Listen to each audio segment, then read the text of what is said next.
വേദാവിനാശിനം നിത്യം യയേനം അജമവ്യയം കഥം സ പുരുഷഃ പാർത്ഥ കം ഘാതയതി ഹന്തികം. ഭഗവാൻ ഇന്നലെ നമ്മൾ ഭഗവാന്റെ ചോദ്യമാണ് അർജുനനോട്.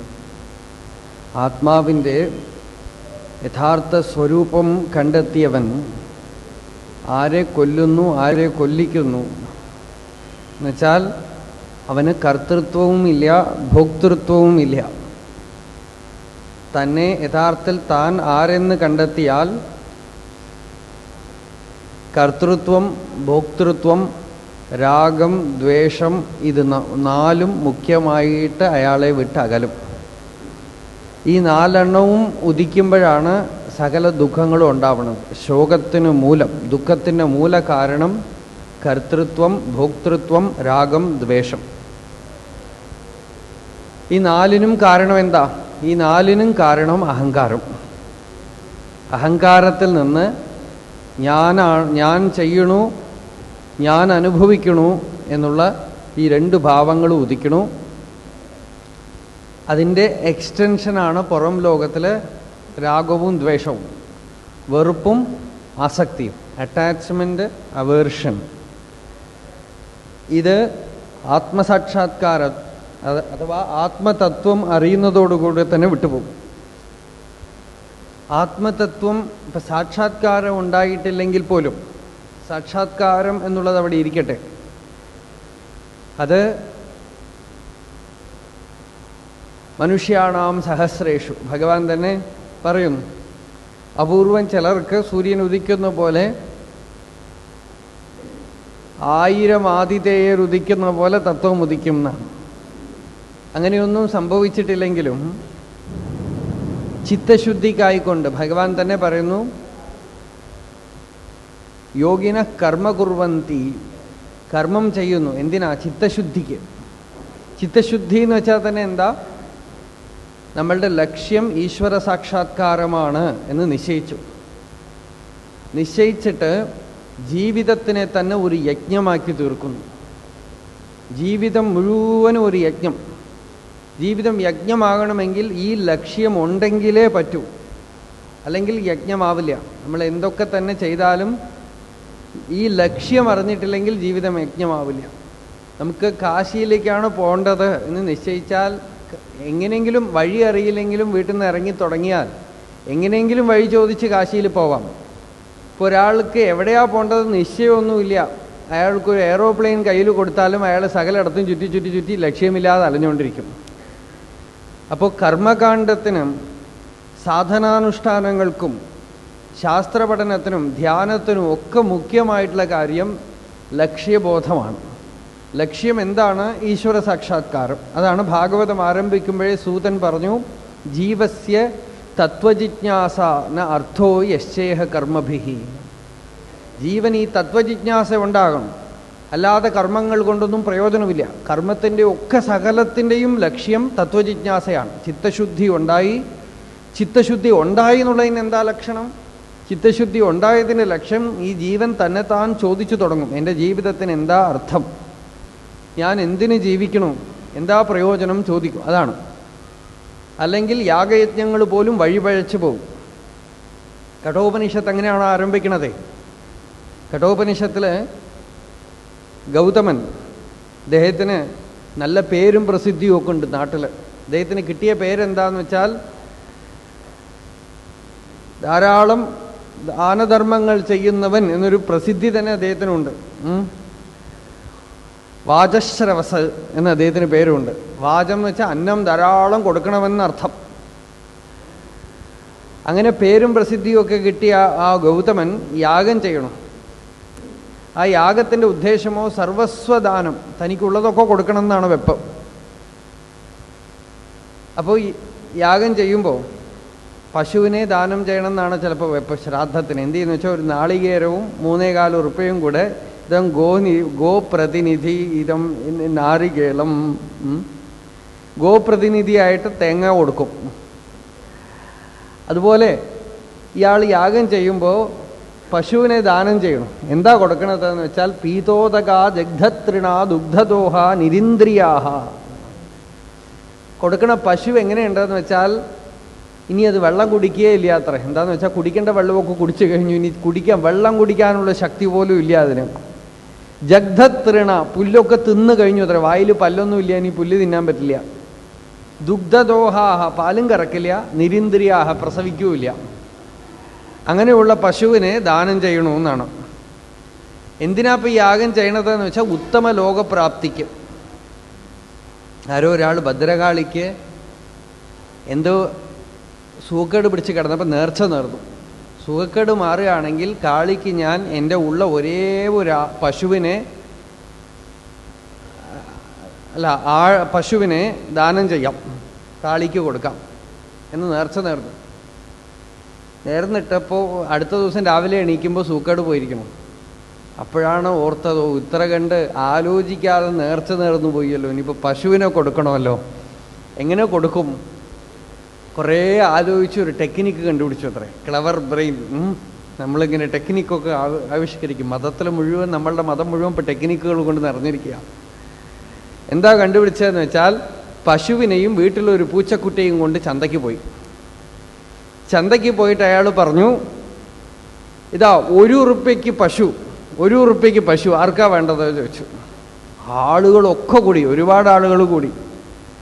അപ്പോൾ പറഞ്ഞു, പശുവിനെ വാങ്ങുമ്പോൾ ഈ പൂച്ചക്കുട്ടിയും ചേർത്തി വാങ്ങണം.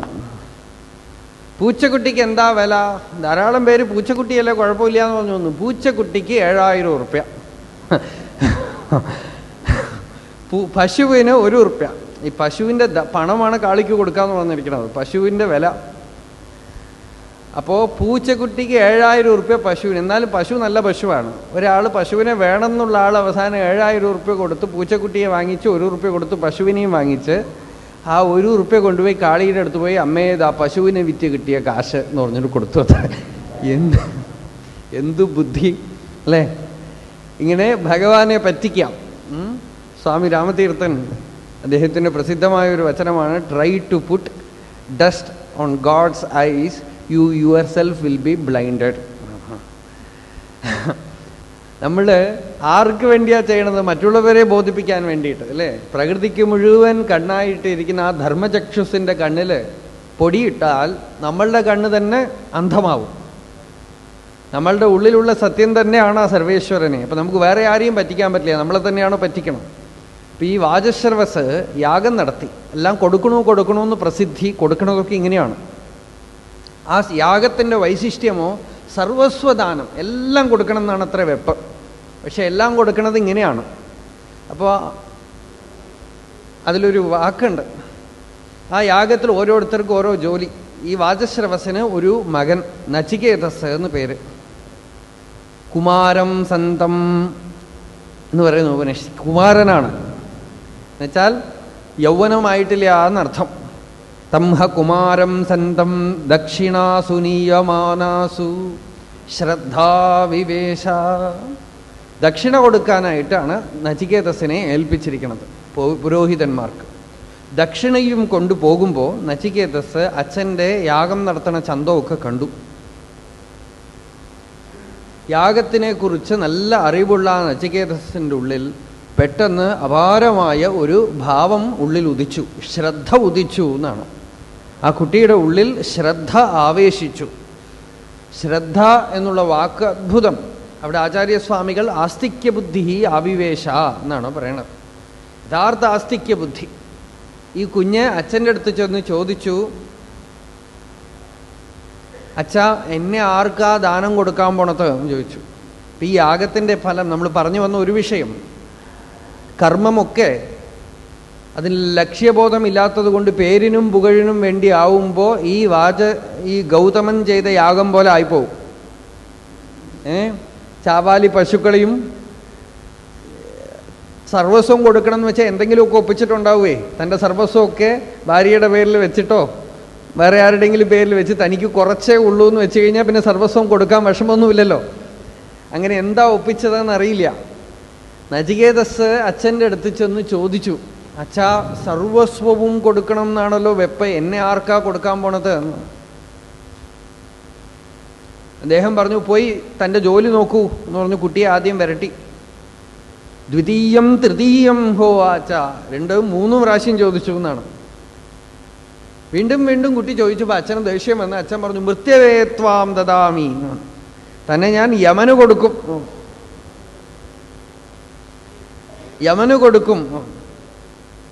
അപ്പൊ കുട്ടിക്ക് അച്ഛൻ യാഗശാലയിൽ വെച്ചാണ് വാക്ക് പറഞ്ഞിരിക്കണത്. അച്ഛൻ അത്ര സീരിയസ് ഒന്നും അല്ല എന്നുള്ള അച്ഛൻ്റെ പേഴ്സണാലിറ്റി നമുക്ക് ചിന്തിച്ചാൽ അറിയാം.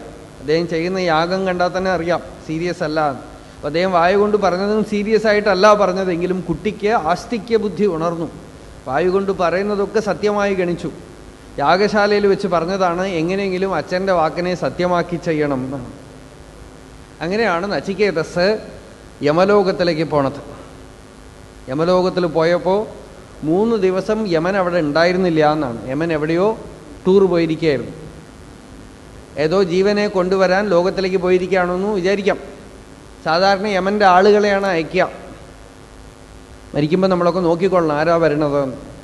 ചില ജീവനെ ഒന്നും ആളുകൾ വിളിച്ചാലൊന്നും പോവില്ല, അവരിവിടുന്ന് യമൻ തന്നെ വരേണ്ടി വരും. അപ്പം ചിലപ്പോൾ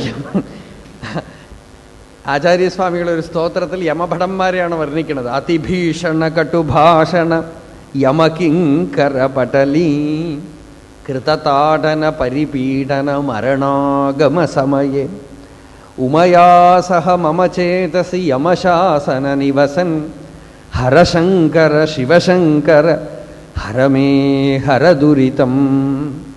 അതിഭയങ്കരമായ രൂപത്തോടുകൂടെ യമഭടന്മാർ വരണമെന്നാണ്. യമൻ വരണമെന്നല്ല, പക്ഷെ ഇവിടെ യമൻ തന്നെ പോയിരിക്കണം. 3 ദിവസം ഈ ബ്രഹ്മചാരി ഒന്നും കഴിക്കാതെ യമസദനത്തിലിരുന്നു അത്രയും. യമൻ തിരിച്ചു വന്നപ്പോൾ 3 ദിവസം ആഹാരം കഴിക്കാതെ ബ്രഹ്മചാരി അവിടെ ഇരിക്കുന്നു. യമന് വലിയ വിഷമായി. ആചാരമര്യാദകളൊക്കെ തെറ്റിപ്പോയി. ഒരു ബ്രഹ്മചാരി അതിഥിയായി വന്നിട്ട്, ഒരു അതിഥി വീട്ടിലേക്ക് പ്രവേശിക്കുമ്പോൾ അഗ്നിയായിട്ടാണ് പ്രവേശിക്കുന്നത് എന്നാണ്. ഒന്നും അർപ്പിച്ചിട്ടില്ലെങ്കിൽ ചെയ്ത പുണ്യകർമ്മങ്ങളുടെ ഫലമൊക്കെ ഭസ്മമാക്കും അത്രേ. വൈശ്വാനര പ്രവിശതി അതിഥിർ ബ്രാഹ്മണോ ഗൃഹാൻ. പണ്ടത്തെ കാലത്തൊക്കെ അതുകൊണ്ട് ബ്രാഹ്മണർ എന്ത് ചെയ്യുന്നു വെച്ചാൽ, ആർക്കെങ്കിലുമൊക്കെ കടം കൊടുത്താൽ അവർ പൈസ തിരിച്ചു കൊടുത്തിട്ടില്ലെങ്കിൽ അവരുടെ വീട്ടിൽ പോയി ഊണ് കഴിക്കാതെ ഇരിക്കും. അപ്പോൾ അന്നൊക്കെ ഭയമുള്ളത് കൊണ്ട് ഇദ്ദേഹം വന്ന് ഊണ് കഴിക്കാതെ ഇരുന്നാൽ സർവ്വ പുണ്യകർമ്മങ്ങളും ഒക്കെ ഭസ്മമായി പോകുമെന്ന് പേടിയുള്ളത് കൊണ്ട് വേഗം തിരിച്ചു കൊടുക്കും അത്രേ. ഇന്നിപ്പോൾ കഴിക്കാതെ ഇരുന്നതേ ഉള്ളൂ. ഇവിടെ ബ്രഹ്മചാരി അവിടെ 3 ദിവസം ഇരുന്നത് കൊണ്ട് യമൻ കാലും കയ്യും ഒക്കെ കഴുകി ചോദിച്ചു അത്രേ, അങ്ങേക്ക് എന്തു വരമാ വേണ്ടതോ ചോദിക്കാം. 3 ദിവസത്തേക്ക് ഓരോ വരം. ആദ്യത്തെ ദിവസം ഒരു വരം, രണ്ടാമത്തെ ദിവസം ഒരു വരം, വേറെ സാധാരണമായ വരങ്ങൾ ചോദിച്ചു. ഒരു നാചികേത അഗ്നിവിദ്യയെക്കുറിച്ചൊരു വരം ചോദിച്ചു. ആദ്യം അച്ഛൻ താൻ തിരിച്ചു പോകുമ്പോൾ കോപിക്കാതെ പൂർവ്വബുദ്ധിയോടുകൂടെ തന്നെ സ്വീകരിക്കണം എന്ന് ചോദിച്ചു. 3ാമത്തെ വരമാണ് യമനോട് ചോദിച്ചു, ഹേ മൃത്യു, അങ്ങ് ആരാണ്? യമനോട് ചോദിച്ചു, അങ്ങ് ആരാണെന്ന്, അങ്ങയുടെ സ്വരൂപം എന്താ, എനിക്കൊന്ന് കാണിച്ചു തരാ, എന്താ ഈ മൃത്യു? ഏയം പ്രേതേ വിചികിത്സ മനുഷ്യെ അസ്തീതി ഏകേ നായം അസ്തീതി ച ഏകേ ഏതദ് വിദ്യാം അനുശിഷ്ടസ്ത്വയാഹം വരാണാം ഏഷഃ വരസ്തൃതീയഃ. ലോകത്തിൽ മുഴുവൻ എല്ലാവർക്കും ഉള്ള ഒരു സംശയം, മരിച്ചു കഴിഞ്ഞാൽ പ്രേതേ മനുഷ്യേ, മനുഷ്യൻ മരിച്ചു കഴിയുമ്പോൾ അസ്തീതി ഏകെ, ചിലർ പറയുന്നു അദ്ദേഹം അതിനുശേഷം ഉണ്ടെന്ന് പറയണു, ചിലർ പറയണു നായം അസ്തീതി ച ഏകെ, ഇല്ല എന്ന് പറയണു. ഇതെന്താ ഇതിൻ്റെ രഹസ്യം? എന്ത് സംഭവിക്കണു മരണത്തിന് ശേഷം? ഏതത് വിദ്യാം, ഈ വിദ്യയെ, അങ്ങയ്ക്ക് മാത്രം അറിയാവുന്ന ഈ വിദ്യയെ എനിക്ക് ഉപദേശിച്ചു തരൂ. ഏതത് വിദ്യാം അനുശിഷ്ടഃ ത്വയാഹം, അങ്ങ് തന്നെ എനിക്ക് പഠിപ്പിച്ചു തരണം. ശരീരം വിട്ട് ഈ ജീവൻ എന്ത് സംഭവിക്കണു, അയാൾ ഉണ്ടോ ഇല്ലയോ? യമൻ പറഞ്ഞു, കുഞ്ഞേ അരുത്, ദേവന്മാർ പോലും കാലുവെക്കാൻ പേടിക്കണ ഭൂമിയാണ്, ഇങ്ങോട്ട് കാലുവെക്കരുത്, ഈ ചോദ്യം ചോദിക്കരുത്. ദേവൈരത്രാപി വിചികിത്സിതം പുര നഹി സുവിജ്ഞേയം അണുരേഷധർമ്മ. ഹേ നചികേതസേ, അതീവ സൂക്ഷ്മമാണ് ഈ വിദ്യ. ദേവന്മാർ പോലും ഈ വിദ്യയെ ശരിക്കൊന്നും മനസ്സിലാക്കിയിട്ടില്ല. അതുകൊണ്ട് ഇത് ചോദിക്കരുത്, തനിക്കിതാ നോക്കൂ, ഇവിടെ നോക്കൂ. കൈ കാണിച്ചപ്പോൾ ഇമാ രാമാഹ സരഥാഹ സതൂര്യാഹ നഹീദൃശാ ലംബനീയ മനുഷ്യൈ. അതിസുന്ദരികളായ പെൺകുട്ടികൾ, നല്ല രഥം, കുതിര, നല്ല പാലസ്, ധാരാളം സമ്പത്ത് ഒക്കെ കൊണ്ടുപോയിക്കൊള്ളാം. നചികേതസ് പറഞ്ഞു, എനിക്ക് വേണ്ട. എത്ര കാലം ജീവിക്കണം പറയൂ കുഞ്ഞെ, ഞാൻ ആയുസ് തരാം. 1000കണക്കിന് വർഷങ്ങൾ വേണോ? നചികേതസ് പറഞ്ഞു, വിഡ്ഢികളെ ആയുസ് വാങ്ങിക്കൊള്ളൂ എന്നാണ്. അതിദീർഘ ജീവിതേ കോരമേത. ദീർഘമായ ജീവിതം കിട്ടി ഞാൻ എന്ത് ചെയ്യും? ഇപ്പം തന്നെ 60 വർഷം കഴിയുമ്പോഴേക്കും ജനറേഷൻ ക്യാപ്പ് സഹിക്കണില്ല. 100-500 വർഷം ഇരുന്ന മഹാപകടം. മരിക്കണമെന്ന് വിചാരിച്ചാലും മരിക്കാൻ പറ്റില്ല എന്ന് വെച്ചോളൂ. അതിനേക്കാളും വലിയ ശിക്ഷ വേറെ ഒന്നുമില്ല. പെപ്പേരക്കുട്ടികളൊക്കെ വന്നു പോകും. പിന്നെ അവരൊക്കെ നമ്മളെ നോക്കി കൊഞ്ഞനം കാണിക്കും. മരിക്കാനും പറ്റില്ല, മഹാവിഷമായി പോകും. അപ്പോൾ അതിദീർഘേ ജീവിതേ കോരമേത. ഈ ഇന്ദ്രിയ വിഷയങ്ങളൊക്കെ കൊണ്ട് മുമ്പിൽ നിരത്തി നചികേതസിൻ്റെ അടുത്ത്. ഈ കാര്യം മാത്രം എന്നോട് ചോദിക്കരുത്. യമൻ പറഞ്ഞു, എന്നെ ഇട്ട് പിഴിയരുത് എന്നാണ്. മാമോപരോത്സീഹി, എന്നെ പിടിച്ച് പിഴിയരുത്.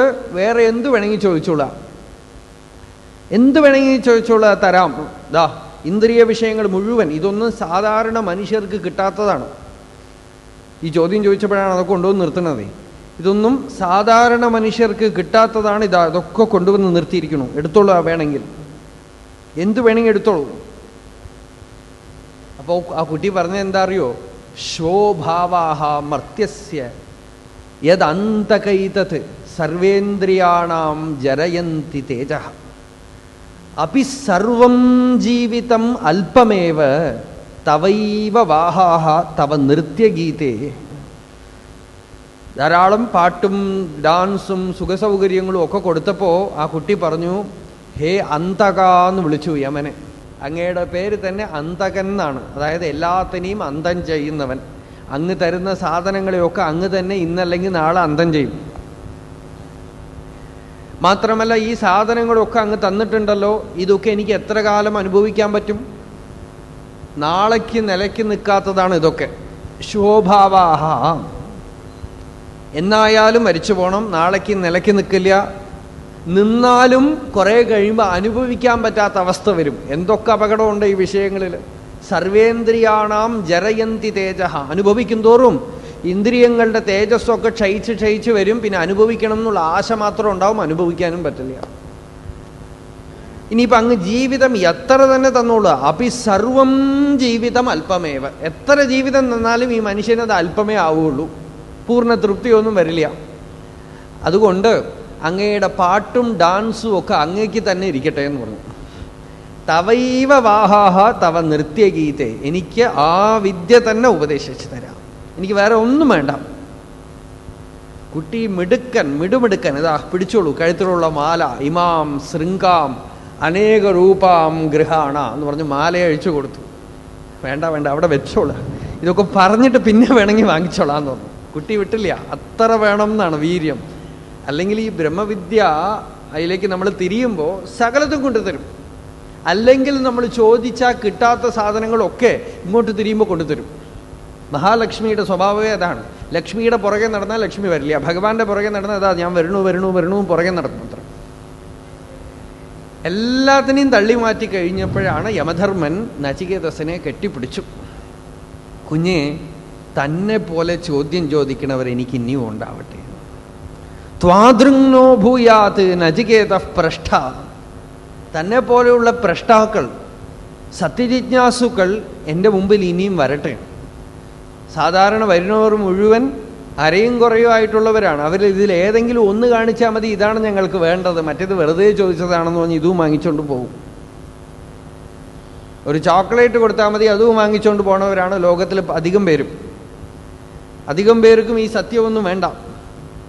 അതുകൊണ്ട് കുഞ്ഞെ, താൻ ചോദിച്ചത് കൊണ്ട് ഞാൻ പറഞ്ഞു തരാം എന്ന് പറഞ്ഞ് ഈ ജീവന്റെ യാത്രയെ മുഴുവൻ പറഞ്ഞു. ആത്മസ്വരൂപം വിവരിച്ചു. 3 തലത്തിലായിട്ട്, ശരീരത്തിൻ്റെ തലത്തിൽ വിവരിച്ചു, മാനസിക തലത്തിൽ വിവരിച്ചു, സ്വരൂപ തലത്തിൽ വിവരിച്ചു. ശരീരതലത്തിൽ നിന്നും ആത്മാവിനെ കാണിച്ചു കൊടുത്തു. കുഞ്ഞെ, ഈ ശരീരത്തിൻ്റെ ഉള്ളിൽ ഏതൊരു വസ്തുവാണോ ഉള്ളിലിരുന്ന് കണ്ണുകൊണ്ട് കാണുന്നത്, ചെവി കൊണ്ട് കേൾക്കണത്, മൂക്കുകൊണ്ട് മണക്കണത്, നാക്കുകൊണ്ട് രുചിക്കണത്, ത്വക്കുകൊണ്ട് സ്പർശിക്കണത്, ഏതൊന്നാണോ ഈ ശരീരത്തിൻ്റെ ഉള്ളിലിരുന്നു കൊണ്ട് അനേക സുഖങ്ങളെ അനുഭവിക്കുന്നത്, അത് തന്നെയാണ് താൻ ചോദിച്ച വസ്തു.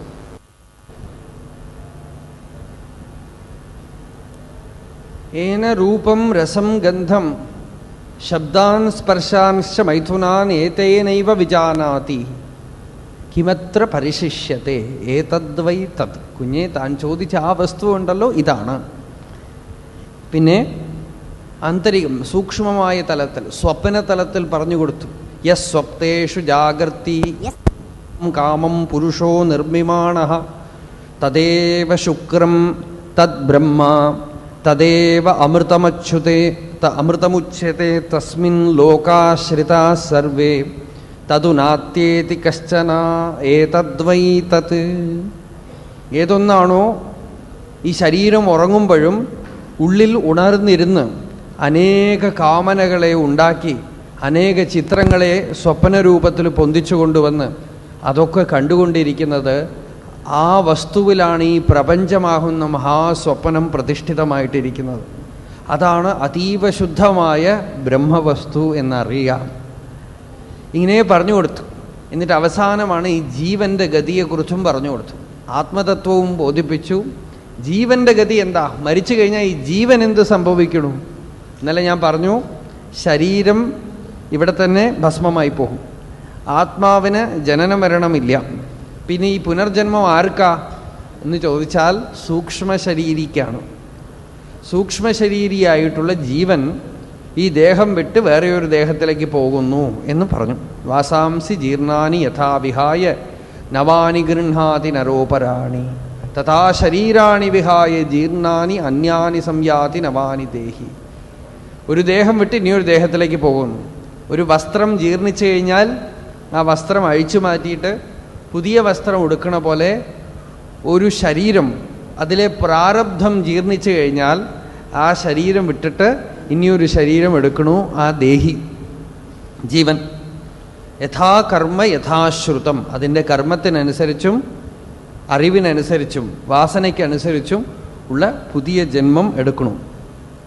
ഇതൊക്കെ യമധർമ്മൻ വിവരിച്ചു കൊടുത്തു. ഇത് സാന്ദർഭികമായിട്ട് കഠോപനിഷത്തിലെ കഥ കുറച്ച് സൂചിപ്പിച്ചു, അത്രയേ ഉള്ളൂ. ഈ വിഷയം യമനോട് നചികേതസ് ചോദിക്കുന്നു. അതിനുള്ള ഉത്തരം യമൻ പറഞ്ഞു കൊടുത്തു. അതേ അർത്ഥം തന്നെയാണ് ഈ ശ്ലോകവും. വാസാംസി ജീർണാനി യഥാവിഹായ. ഓരോ ജന്മവും ജന്മത്തിൽ നിന്ന് ജന്മത്തിലേക്ക് പോവാൻ കാരണം എന്താ? പലരും ചോദിക്കും, പുനർജന്മത്തിൽ ഞങ്ങൾ വിശ്വസിക്കണില്ല എന്നൊക്കെ പറയും. ഇത് വിശ്വസിക്കാനോ വിശ്വസിക്കാതിരിക്കാനോ ഉള്ള ഒരു വസ്തുവല്ല ഇത് പുനർജന്മം എന്ന് പറയണത്. അത് ആപേക്ഷികമായ ഒരു സത്യമാണ്, ഒരു ഫാക്ട്, അത്രയേ ഉള്ളൂ. അതിൽ നമ്മൾ വിശ്വസിച്ചിട്ടില്ലെങ്കിൽ ഒരു കുഴപ്പവും വരാനില്ല. വിശ്വസിച്ചത് കൊണ്ടും ഇപ്പോൾ വലുതായിട്ടൊന്നും വരാനില്ല. പക്ഷേ അതൊരു എക്സ്പ്ലനേഷനാണ് ഈ പുനർജന്മം എന്ന് പറയുന്നത്. നമ്മളുടെ പൂർവ്വവാസനകൾ, ഒരു കുട്ടിയും ജനിക്കുമ്പോൾ ബ്ലാങ്ക് ആയിട്ടല്ല ജനിക്കണത്.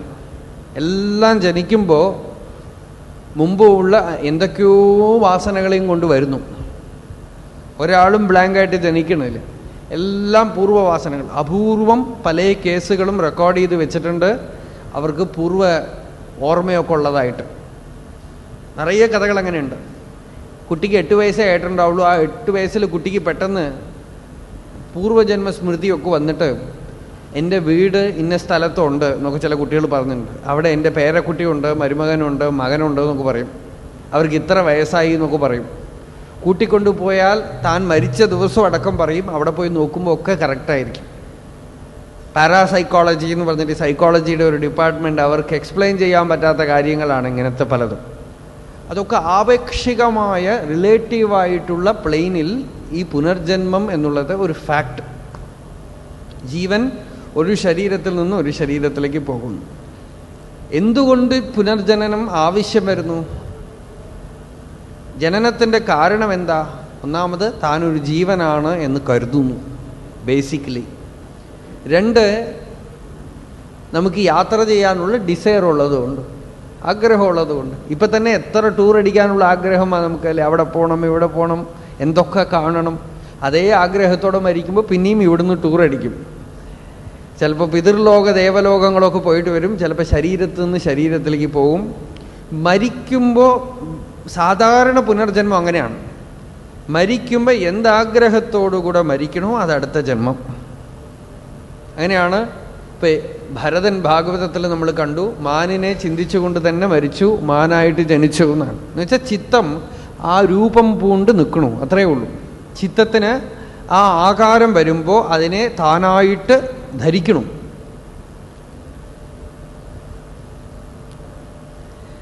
പേരക്കുട്ടിയെ ചിന്തിച്ചുകൊണ്ട് മരിച്ചാൽ പേരക്കുട്ടി.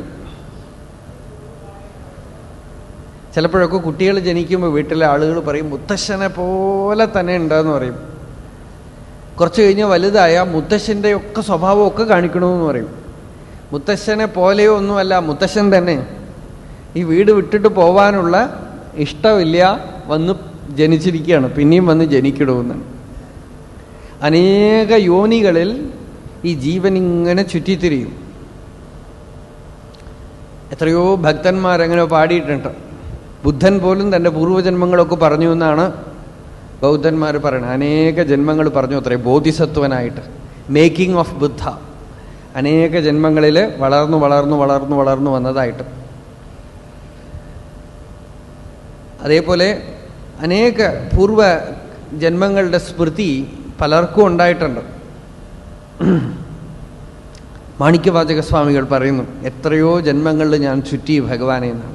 തിരുവാചകം ആരംഭിക്കുമ്പോൾ പുല്ലാകി പൂടായി പുഴുവായി മരമാകി പൽവിരുകമാകി പറവയായി പാമ്പായി കല്ലായി മനിതരായി പേയായി ഗണങ്ങളാകി വൽ അസുരരായി മുനിവരായി ദേവരായി செல்லானின்ற ஸ்தாவர ஜங்கமத்துள் எல்லா பிறப்பும் பிறந்து இளைத்தேன் எம்பெருமான் மெய்யே உன் பொன்னடிகள் கண்டின்று வீடுற்றேன் உய்யவன் உள்ளத்துள் ஓங்காரமாய் நின்ற மெய்யா விமலா விடைப்பாகா வேதங்கள் ஐயாவென ஓங்கி ஆழ்ந்து அகன்ற நுண்ணியனே வெய்யாய் தனியாய் யமானனாம் விமலா பொய்யாயினவெல்லாம் போயகல வந்தருளி மெய் ஞானமாகி மிளிர்கின்ற மெய்ச்சுடரே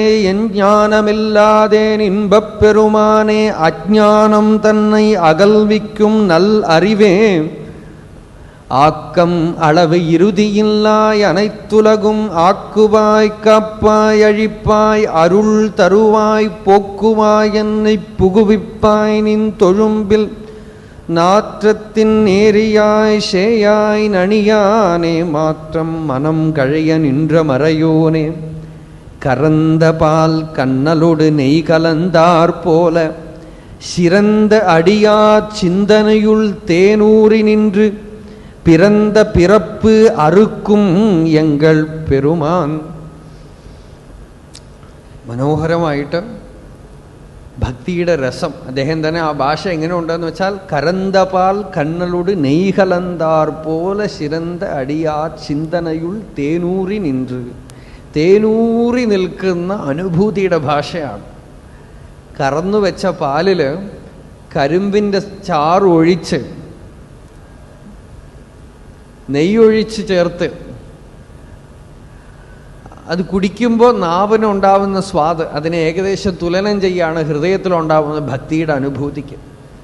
അതിൽ അദ്ദേഹം പറയുന്നു, പുല്ലായി പൂടായി പുഴുവായി മരമായി പല മൃഗങ്ങളായി പാമ്പായിട്ടും ഗണങ്ങളായിട്ടും ദേവന്മാരായും ഋഷികളായും ഒക്കെ ചുറ്റിത്തിരിഞ്ഞ് ഇളൈത്തേൻ എന്നാണ്, ഞാൻ അങ്ങോട്ട് മെലിഞ്ഞുപോയി എന്നാണ്, തളർന്നുപോയി ജനിച്ച് അവസാനം എപ്പോഴാണ് ഈ ജനനചക്രം ഒന്ന് നിന്നത് എന്ന് വെച്ചാൽ മെയ്യേ മുൻ പൊന്നടികൾ കണ്ട്. മെയ് എന്ന് വെച്ചാൽ സത്യം, പൊയ്യല്ലാത്തത് മെയ്. ഭഗവാനെ സത്യമേ എന്ന് വിളിച്ചു. ഭാഗവതം സത്യം പരം ധീമഹി എന്ന് പറഞ്ഞ പോലെ സത്യമേ അങ്ങയെ കണ്ടപ്പോൾ ഐ വാസ് റിലീസ്ഡ്. സത്യം എപ്പോൾ കണ്ടെത്തിയോ, സത്യം എന്താണ്? പിറந்த പിറപ്പ് അറുക്കും എങ്കൾ പെരുമാൻ. ഓങ്കാരമായി നിன்ற എങ്കൾ പെരുമാൻ. ഹൃദയത്തിൽ പ്രണവാർത്ഥമായി ജനനമരണശൂന്യമായ ശുദ്ധബോധസ്വരൂപമായി ഹൃദയത്തിൽ ഭഗവാനെ കണ്ടപ്പോൾ ഈ യാത്ര അങ്ങോട്ട് നിന്നു. യാത്ര ചെയ്യാൻ മോഹമുള്ളവർ കുറേ യാത്ര ചെയ്ത് കഴിയുമ്പോൾ യാത്ര ചെയ്യാനുള്ള ആഗ്രഹം പോകും. ഇനി മതിയായി എന്ന് പറയും, ഇനി ഒരിടത്തേക്ക് ഇല്ല എന്ന് പറഞ്ഞിരിക്കും അല്ലേ. അതുപോലെ ഈ ഉള്ളിലൂടെ ഈ സൈക്കോളജിക്കൽ ട്രാവൽ, ജനനത്തുനിന്ന് ജനനത്തിലേക്ക്, ജനനത്തുനിന്ന് മരണത്തിലേക്ക്, മരണത്തുനിന്ന് ജനനത്തിലേക്ക്, ഇതിനെയാണ് ഭവം, ഭവരോഗം എന്ന് പറയും. ഭവരോഗം എന്ന് വെച്ചാൽ എന്താ അറിയോ? ഭവം എന്ന് വെച്ചാൽ എന്താ? ആയിത്തീരുക. അതിനാണ് ഭവം എന്ന് പറയുക. നമ്മളുടെ മനസ്സിൽ എപ്പോഴും ഉള്ള മൂവ്മെന്റ് എന്താണ്? ആയിത്തീരണം, ആയിത്തീരണം അല്ലെ. എന്തോ ഒന്ന് ആയിത്തീരാനുള്ള ആഗ്രഹമാണ് എപ്പോഴും. എന്തോ ആയിത്തീരാനുള്ള, ഈ ആയിത്തീരാനുള്ള ആഗ്രഹം മരിക്കുന്ന സമയത്ത് ഉള്ളതുകൊണ്ട് അത് എന്തോ പുതിയതായിട്ട് ഓരോരിക്കൽ ഓരോന്നായിത്തീരണം. ചെറിയ കുട്ടികളായിരിക്കുമ്പോൾ അവർക്ക് ഓട്ടോ ഡ്രൈവർ ആകണം എന്നായിരിക്കും. പ്ലെയിൻ കണ്ടാൽ പ്ലെയിൻ ഓടിക്കുന്ന ആളാവണം. കുതിര ഓടിക്കണവനെ കണ്ടാൽ കുതിര ഓടിക്കണവനാവണം. സിനിമ കണ്ടാൽ സിനിമയിലുള്ള ആളെ പോലെ ആവണം. കഥകളൊക്കെ കേട്ടാൽ കഥയിലുള്ളവരെ പോലെ ആകണം. കുറച്ച് കഴിഞ്ഞാൽ എഞ്ചിനീയർ ആവണം, അല്ലെങ്കിൽ ഡോക്ടർ ആവണം, അല്ലെങ്കിൽ കമ്പ്യൂട്ടർ പഠിച്ച് വലിയ സയൻറ്റിസ്റ്റ് ആവണം. പാട്ട് പാടുന്ന ആളെ കണ്ടാൽ പാട്ട് പാടുന്നവനാവണം. ഇങ്ങനെ ആവണം ആവണം ആവണം അല്ലേ. ആ സൈക്കോളജിക്കൽ ഇമാജിനേഷൻ അതിങ്ങനെ ഭാവന ചെയ്യാണ്, താൻ എന്തോ ആവണം, എന്തോ ആവണം. അവസാനം ഒരു സ്റ്റേജ് വരും, ഒന്നും ആവാനുമില്ല, നേടാനുമില്ല, എപ്പോഴും ഉള്ളതെന്തോ അത് മാറ്റമില്ലാതെ തുടരണമെന്ന് അറിയണ വരെ ഈ ആയിത്തീരാനുള്ള ആഗ്രഹം ഉണ്ടായിക്കൊണ്ടേയിരിക്കും. അതു കാരണം നമ്മൾ എന്തൊക്കെ വേഷം കെട്ടണു നോക്കൂ. ആണ് പെണ്ണായിട്ട് വേഷം കെട്ടണു, പെണ്ണ് ആണായിട്ട് വേഷം കെട്ടണു. കണ്ടാൽ തന്നെ അറിയണില്ല ചിലതൊക്കെ അല്ലേ. ഇതൊക്കെ ഈ ഇൻവേർഡ് ഉള്ളിലുള്ള ഈ ആയിത്തീരാനുള്ള ആഗ്രഹമാണ്, എന്തോ ആകാനുള്ള ആഗ്രഹം. ഇതിനാണ് ഭവം എന്ന് പറയണത്. എന്തോ നേടണം, എന്തോ അറ്റൈൻമെന്റ്. എന്നാൽ ആത്മാവാകട്ടെ ഇതിന് വഴങ്ങി തരാത്തതാണ്. അത് എപ്പോഴും ഏകസ്വരൂപമായിട്ട് വർത്തിക്കണം.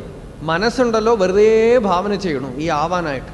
ഈ ആഗ്രഹം അവശേഷിക്കുന്നത് കൊണ്ടും അത് അൺഫുൾഫിൽഡായിട്ട് ഇരിക്കുന്നത് കൊണ്ട് ഈ ജീവൻ മരിക്കുമ്പോഴും ഈ ആഗ്രഹത്തോടു കൂടെ മരിക്കും. അപ്പം അത് പിന്നെയും യാത്ര ചെയ്യും. ഒരു പരീക്ഷണമാണ്, ഒരു പരീക്ഷണമാണ്. ഇങ്ങനെ യാത്ര ചെയ്തുകൊണ്ടിരിക്കും, നിൽക്കുകയില്ല. പരീക്ഷണം. ശിവാനന്ദ സരസ്വതി സ്വാമി രസമായ ഒരു കഥ പറയും. ഒരു ഗുരുകുലത്തിൽ അനേക ബ്രഹ്മചാരികൾ. അതിലൊരു ബ്രഹ്മചാരി ഗുരുവിനോട് പറഞ്ഞു, സ്വാമി, ഞാൻ വേദമൊക്കെ പഠിച്ചു കഴിഞ്ഞു, ഞാൻ എന്ത് ചെയ്യണം ചോദിച്ചു. ഗുരു പറഞ്ഞു, തൻ്റെ മുമ്പിൽ 2 മാർഗം തുറന്നു വച്ചിരിക്കുന്നു. ഒന്ന്, ബ്രഹ്മചാരി ഭൂത്വാ ഗൃഹീ ഭവേത്, ഗൃഹീ ഭൂത്വാ വനീ ഭവേത്, വനീ ഭൂത്വാ പ്രവ്രജേത്. ഗൃഹസ്ഥനാവാം, ഗൃഹസ്ഥനായി വാനപ്രസ്ഥനാവാം, സന്യാസിയാവാം. അല്ലെങ്കിൽ ശക്തി ഉണ്ടെങ്കിൽ ബ്രഹ്മചര്യത്തിൽ നിന്ന് ഡയറക്റ്റായിട്ട് സന്യാസത്തിലേക്കും കാല് വയ്ക്കാം. എന്ത് വേണമെങ്കിൽ തന്നോട് വിട്ടിരിക്കുന്നു. അപ്പം ഈ ബ്രഹ്മചാരി പറഞ്ഞു, എനിക്ക് ഗൃഹസ്ഥനായിട്ട് ഇരിക്കാൻ ഇപ്പോൾ ഒരു ആഗ്രഹമുണ്ട്, വാസനയുണ്ട്. അപ്പം ഞാൻ സന്യസിച്ചാൽ ശരിയാവില്ല, അതുകൊണ്ട് ഞാൻ ഗൃഹസ്ഥനായിട്ട് കുറച്ചു കാലം വസിക്കട്ടെ. അപ്പോൾ ഗുരു പറഞ്ഞു, ഗൃഹസ്ഥനായിട്ട് ഇരിക്കുന്നത് കൊള്ളാം, വളരെ ജാഗ്രതയായിട്ട് ഇരിക്കണം. ഒരു 20 വർഷം താൻ ഗൃഹസ്ഥാശ്രമത്തിലിരിക്കാം. 20 വർഷമല്ല, 10 വർഷം. ആ 10 വർഷം കഴിഞ്ഞാൽ ഞാൻ വരും തന്നെ കൂട്ടിക്കൊണ്ടു പോകാനായിട്ട്. അപ്പോൾ എൻ്റെ കൂടെ ഇറങ്ങി വന്നോളണം എന്ന് പറഞ്ഞു. ശരി എന്ന് പറഞ്ഞ് ഈ ബ്രഹ്മചാരി പോയി കുറച്ച് ദിവസം കഴിഞ്ഞു. അദ്ദേഹത്തിന് ഒരുമാതിരി ധനമൊക്കെ സമ്പാദിച്ചു. പിന്നെ കുറേ വർഷം കഴിഞ്ഞു, നല്ലൊരു വിവാഹം കഴിച്ചു, കുടുംബമൊക്കെ ആയി. ഒരു ദിവസം ഭാര്യ ഒന്ന് പറഞ്ഞു, ഇതാ ഉമ്മർത്ത് ആരോ ഒരു ഭിക്ഷു വന്നിരിക്കണം. അദ്ദേഹം ഉമ്മർത്ത് പോയി നോക്കുമ്പോൾ തൻ്റെ ഗുരുവാണ്. വളരെ ബഹുമാനിച്ച് അകത്ത് വിളിച്ചിരുത്തി ഗുരുവിനോട് ചോദിച്ചു, എന്താ അങ്ങ് വന്നത് എന്ന് ചോദിച്ചു. മറന്നേ പോയിരിക്കണം. അപ്പോൾ ചോദിച്ചു. അപ്പോൾ ഗുരു പറഞ്ഞു, അപ്പാ ഞാൻ അന്നേ പറഞ്ഞുവല്ലോ 10 വർഷം കഴിയുമ്പോൾ ഞാൻ വിളിക്കാൻ വരുമെന്ന് പറഞ്ഞില്ലേ. ഞാൻ മറന്നുപോയി, ഞാൻ ഇപ്പോഴേ കല്യാണം കഴിച്ചിട്ടുള്ളൂ സ്വാമി, കുറച്ച് പണമൊക്കെ സമ്പാദിച്ച് ഇത്ര കാലം കഴിഞ്ഞ് ഇപ്പോഴേ കല്യാണം കഴിച്ചിട്ടുള്ളൂ, അപ്പോഴേക്കും എന്നെ വിളിച്ചാൽ എങ്ങനെ, ഈ വാസനയൊന്ന് പോയി കിട്ടണ്ടേ, അതുകൊണ്ട് 10 വർഷം കൂടെ എനിക്ക് സമയം തരണം എന്ന് പറഞ്ഞു. ശരി, ഒരു 10 വർഷം കൂടെ അനുവദിച്ചിട്ട് ഗുരു പോയി. അത് പറഞ്ഞല്ലോ, ഗുരുവിനും ഭഗവാനും ഒരു വാക്കേ അറിയുള്ളൂ, ശരി. അതേ ശരി എന്ന് പറഞ്ഞിട്ട് പോയി. നമ്മുടെ തിരുവണ്ണാമലയിൽ അടുത്ത കാലത്ത് ഒരു യോഗി ഉണ്ടായിരുന്നു. യോഗി രാം സൂരത് കുമാർ രാമനാമം ജപിച്ചുകൊണ്ട് 40 വർഷം അരുണാചലേശ്വര ക്ഷേത്രത്തിലൊക്കെ അലഞ്ഞു നടന്നിട്ടുണ്ട് അദ്ദേഹം. എനിക്കും അദ്ദേഹത്തിന് കാണാനും ഒക്കെ ഉള്ള ഭാഗ്യം ഉണ്ടായിട്ടുണ്ട്. അപ്പോൾ അദ്ദേഹം മഹർഷിയുടെ അടുത്ത് നിന്ന് എന്താ പഠിച്ചതെന്ന് ചോദിച്ചു അദ്ദേഹത്തിൻ്റെ അടുത്ത് ഒരിക്കൽ, രമണ മഹർഷിയുടെ അടുത്ത്. അദ്ദേഹം പറഞ്ഞു, രമണ മഹർഷിയുടെ അടുത്ത് ലാസ്റ്റ് ഒരു ആഴ്ചയോ 2 ആഴ്ചയോ മറ്റോ താമസിക്കാൻ ഭാഗ്യം കിട്ടിയുള്ളൂ. അപ്പോൾ മഹർഷിയുടെ അടുത്ത് നിന്നാണ് ഞാൻ ആദ്യത്തെ തമിഴ് വാക്ക് പഠിച്ചത്.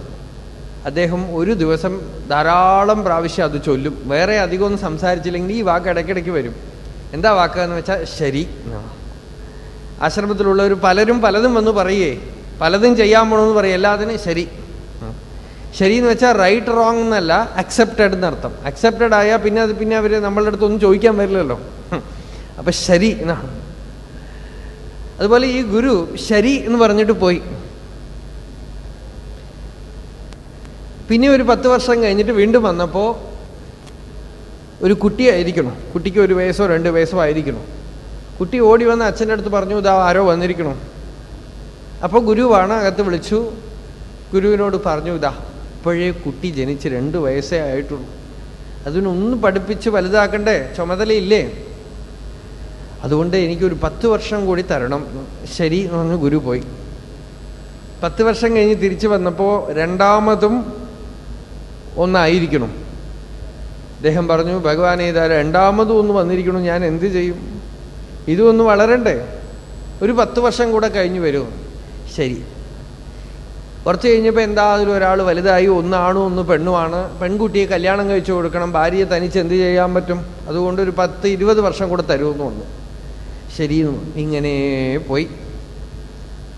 കുറച്ച് കഴിഞ്ഞപ്പോൾ ഗുരു വരുമ്പോൾ ഇദ്ദേഹത്തിന് വേഗം വാർദ്ധക്യവും വ്യാധിയും പിടിച്ച് കിടപ്പാണ്. ഗുരുവിനോട് പറഞ്ഞു, ഇനി ഞാൻ എന്ത് ചെയ്യും, ഈ അവസ്ഥയിൽ എങ്ങനെ വരും. ശരി എന്ന് പറഞ്ഞ് ഗുരു പോയി. കുറച്ച് കഴിഞ്ഞ് കുറേ ദിവസം കഴിഞ്ഞ് വീണ്ടും വന്നു ആ വീട്ടിലേക്ക്. വന്നപ്പോൾ മക്കളൊക്കെ വലിയ പ്രൗഢിയോടെ താമസിക്കുന്നുണ്ട്, വലിയ ബംഗ്ലാവാണ്. മക്കളോട് ചോദിച്ചു, അച്ഛൻ എവിടെ ചോദിച്ചു. അച്ഛൻ മരിച്ചിട്ട് 2 വർഷമായി എന്ന് പറഞ്ഞു. നോക്കുമ്പോൾ അച്ഛൻ മരിച്ചിട്ടൊന്നുമില്ല, അച്ഛൻ ഇവിടെ എവിടെയെങ്കിലുമൊക്കെ ഉണ്ടാവും എന്നറിയാം അദ്ദേഹത്തിന്. നോക്കുമ്പോൾ അവിടെ കെട്ടിയിട്ടുണ്ട് നായ, ബൗ ബൗ എന്ന് പറഞ്ഞിരിക്കുന്നുണ്ട്. ഗൃഹപാലൻ. നായിക്ക് സംസ്കൃതത്തിലുള്ള ഒരു പേരാണ് ഗൃഹപാലൻ. ഗ്രാമസിംഹം, ഗൃഹപാലൻ എന്നൊക്കെ പേരുണ്ട് നായക്ക്. അപ്പം നായയായിട്ട് കുരച്ചുകൊണ്ടിരിക്കണം. നായയുടെ അടുത്ത് പോയി, കഷ്ടം, നല്ല മനുഷ്യജന്മം കിട്ടി, അറിയേണ്ടതൊക്കെ അറിഞ്ഞിട്ടും ഇങ്ങനെ വ്യർത്ഥമാക്കി കളഞ്ഞുവല്ലോ അല്ലേ. ഇപ്പം ഇതാ ഈ നായായിട്ട് നിൽക്കേണ്ടി വന്നുവല്ലോ അല്ലേ, വരൂ പോവാം, മക്കളുടെ അടുത്ത് പറഞ്ഞ് തന്നെ ഞാൻ കൂട്ടിക്കൊണ്ടു പോവാം. നല്ല കാര്യമായി, ഞാൻ കെട്ടിയ വീടാത്, എത്ര സമ്പാദിച്ചു വെച്ചിട്ടുണ്ടറിയോ, ഇവിടെ നിന്ന് കുരച്ചിട്ടില്ലെങ്കിൽ എന്താവും, കുരയ്ക്കാൻ ഞാനില്ലെങ്കിൽ ഇവിടെ എന്താവും എന്ന് പറഞ്ഞു അത്രേ. ശരി, വിട്ടിട്ട് പോയി. അവസാനം നായയുടെ ശരീരവും വിട്ട് ഒരു പാമ്പായിട്ട് പണപ്പെട്ടിക്ക് ചുറ്റും വരിഞ്ഞു കിടന്നു അത്രേ ഉള്ളിൽ. അപ്പോൾ ഗുരു വന്നിട്ട് മക്കളെ വിളിച്ചിട്ട് പറഞ്ഞു, നിങ്ങളുടെ വീട്ടിൽ അലമാറയുടെ ഉള്ളിൽ പണപ്പെട്ടിയെ വരിഞ്ഞുകൊണ്ടൊരു പാമ്പ് കിടക്കുന്നുണ്ട്, അതിനെ എടുത്ത് നല്ല അടി കൊടുത്തിട്ട് പുറത്തിടും, കൊല്ലാൻ പാടില്ലാമോ. മക്കളെ അടിച്ച് പുറത്തെടുത്തിട്ടു. അപ്പോൾ ആ പാമ്പിനെ എടുത്ത് തൻ്റെ തോളിൽ ഇട്ടുകൊണ്ട് ഈ ഗുരു പോയി അത്രേ. അപ്പം ആ പാമ്പിൻ്റെ ശരീരത്തിലുള്ള ജീവൻ, തായ്മാനസ്വാമികളുടെ ഒരു പാട്ടുണ്ട് ഇതേ അർത്ഥത്തിൽ. ആ ജീവൻ പറഞ്ഞു അത്രേ, എത്ര ജന്മം ഞാൻ അവിദ്യ കൊണ്ട് ചുറ്റിത്തിരിഞ്ഞാലും അപാര കരുണയോടുകൂടെ വീണ്ടും വീണ്ടും വീണ്ടും വീണ്ടും എന്നെ രക്ഷിക്കാമെന്ന് അവസാനം കൈപിടിച്ച് ഉയർത്തുന്ന ഉദ്ധരിക്കുന്ന ആ മഹാതത്വം, ഗുരുതത്വത്തിന് നമസ്കാരം. അവിദ്യ കൊണ്ട് ഞാൻ പിന്നെയും പിന്നെയും പിന്നെയും പിന്നെയും ഒഴിവ് കഴിവ് പറഞ്ഞിട്ടും അതിനൊക്കെ തൻ്റെ കാരുണ്യം കൊണ്ട് തള്ളി മാറ്റി തന്നെ പിടിച്ച് ഉദ്ധരിച്ച് ആ അപാര കരുണാരൂപമായിട്ടുള്ള ഗുരുതത്വം, അതിന് നമസ്കാരം എന്നാണ്.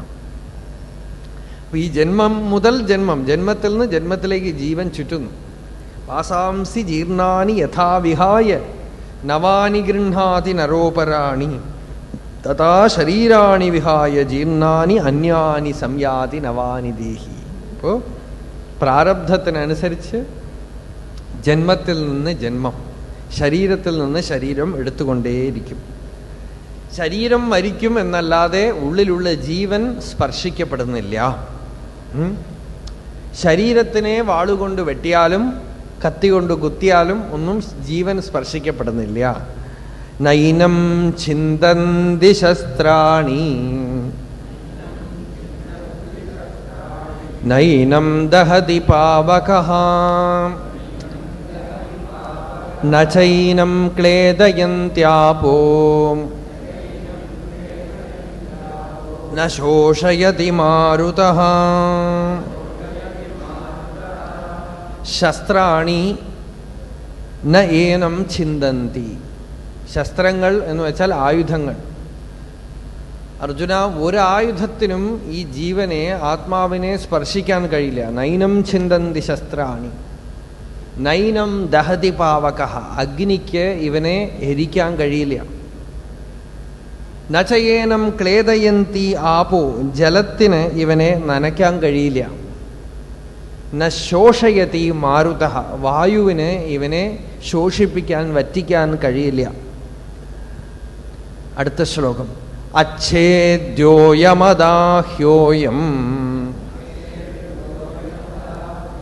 അക്ലേദ്യോ ശോഷ്യയേവ ച നിത്യഃ സർവഗതസ്ഥാണുഃ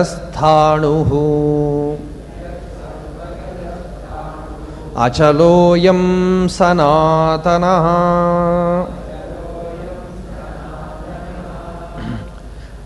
അച്ഛേദ്യഃ അയം. അയം എന്ന് വെച്ചാൽ ഇവൻ, ഈ ആത്മാവ്. അച്ഛേദ്യഃ ഛേദിക്കാൻ കഴിയാത്തവനാണ്. അദാഹ്യഃ അയം ഇവൻ ദഹിപ്പിക്കാൻ കഴിയാത്തവനാണ്. അക്ലേദ്യഃ അയം ഇവൻ നനയ്ക്കാൻ കഴിയാത്തവനാണ്. അശോഷ്യഃ ഇവൻ ശോഷിപ്പിക്കാൻ കഴിയാത്തവനാണ്. നിത്യഃ സദാ ഉള്ളവനാണ്. സർവഗതഃ എല്ലായിടത്തും എത്തിയിട്ടുള്ളവനാണ്, നിറഞ്ഞിരിക്കുന്നവനാണ്. സ്ഥാണുഹു ചലിക്കാത്തവനാണ്. അചലഹ. സ്ഥാണു എന്ന് വെച്ചാൽ ഉറപ്പുള്ളവനാണ്. അചലഹ ചലിക്കാത്തവനാണ്.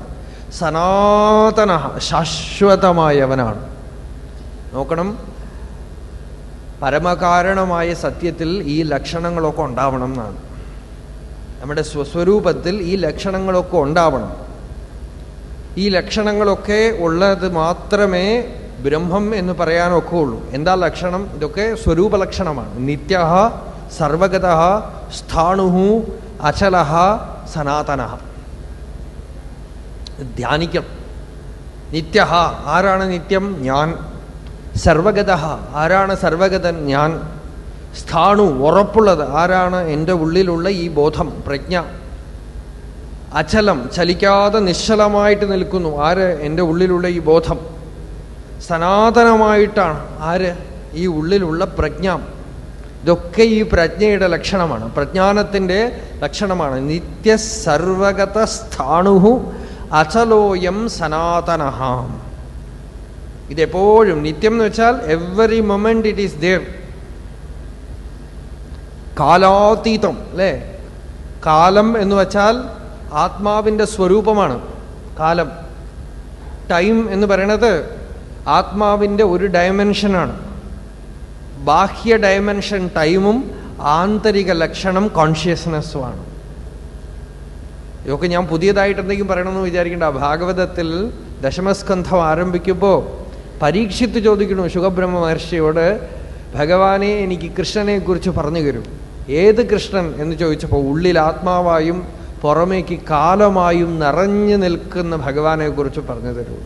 അന്തർബഹി പൂരുഷ കാലരൂപൈഹി പ്രയച്ഛതോ മൃത്യുമുതാമൃതം ച മായാമനുഷ്യസ്യ വദസ്വ വിദ്വൻ. അകത്തും പുറത്തും ആയിട്ട് നിറഞ്ഞു നിൽക്കും. ഉള്ളിൽ പുരുഷനായിട്ടും പുറമേക്ക് കാലമായിട്ടും. ഉള്ളിലേക്ക് തിരിഞ്ഞാൽ അമൃതം, പുറമേക്ക് തിരിഞ്ഞാൽ മൃത്യു. ഇത് രണ്ടും ഭഗവാന്റെ സ്വരൂപമാണ്. പുറമേക്കാണോ മനസ്സ് പോണത്? അനുക്ഷണം മൃത്യു. അകമേക്കാണോ മനസ്സ് പോണത്? അനുക്ഷണം അമൃതത്വാനുഭൂതി. പ്രയച്ഛതോ മൃത്യും ഉത അമൃതം ച. പുറമേക്ക് തിരിഞ്ഞാൽ മൃത്യുവും അകമേക്ക് തിരിഞ്ഞാൽ അമൃതവും. രണ്ടും ഭഗവാന്റെ സ്വരൂപമാണ്. പക്ഷെ മൃത്യു വേണോ അമൃതത്വം വേണോ തീരുമാനിക്കണം. മൃത്യു വേണോ വേണ്ടത് പുറത്തേക്ക് നോക്കിക്കൊണ്ടേ നടക്കാം. അമൃതാനുഭവമാണോ വേണ്ടത്, അകത്തേക്ക് തിരിഞ്ഞു നോക്കണം. രണ്ടും ഭഗവാന്റെ ആണ്. ഭഗവാൻ ആരാണ്? കാലപുരുഷൻ, കാലോസ്മി. കാലം എന്ന് വെച്ചാൽ എന്താ?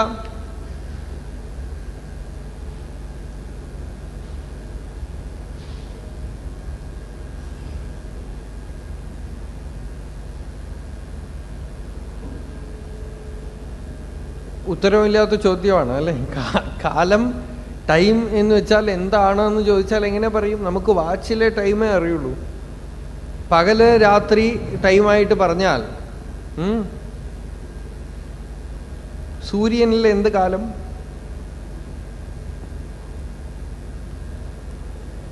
അപ്പൊ കാലം എന്നുള്ളത് എന്താണ്? കാലഗണന എങ്ങനെ ചെയ്യും? ടൈമിനെ എങ്ങനെ ഗണിക്കും? വേദാന്തികൾ പറയണത് ബോധത്തിൽ ചിത്തവൃത്തി ഉദിക്കുമ്പോൾ കാലം ഉണ്ടാവണമെന്നാണ്, അല്ലെങ്കിൽ കാലമില്ല.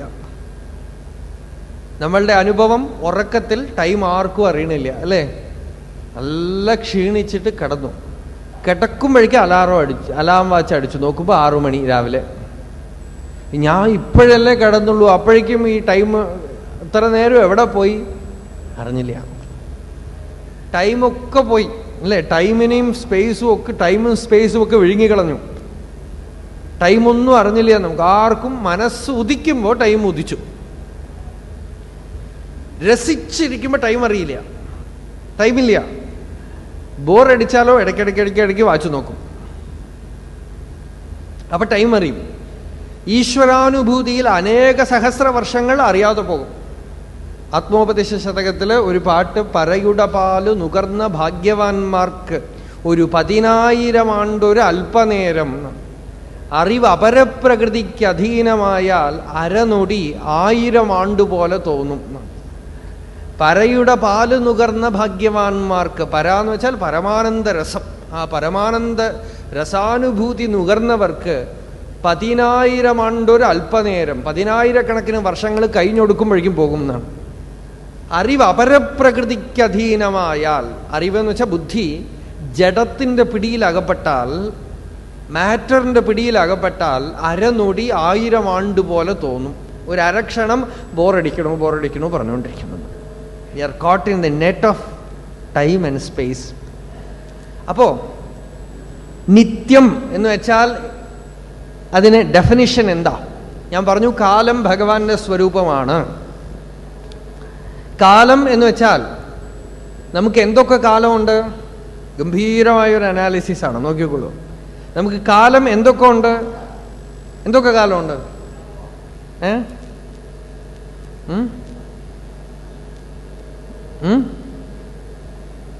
ഭൂതകാലം, ഭാവികാലം, വർത്തമാനകാലം. 3 കാലമാണ് നമുക്കുള്ളത് അല്ലേ? നമ്മളുടെ അനുഭവത്തിൽ പഴയ കാലത്തില് എന്ന് പറയും അല്ലേ? എന്തിനെടുത്താലും ഞങ്ങളുടെ സമയത്ത്, പണ്ട് കാലത്ത് നമ്മൾ തുടങ്ങും. പഴയ കാലത്ത്, ഇനി വരാൻ പോണ കാലത്തിനെ കുറിച്ച് ചർച്ച ചെയ്യും. ഭൂതകാലം, വർത്തമാനകാലം, ഭാവികാലം എന്ന് നമ്മൾ പറയണം.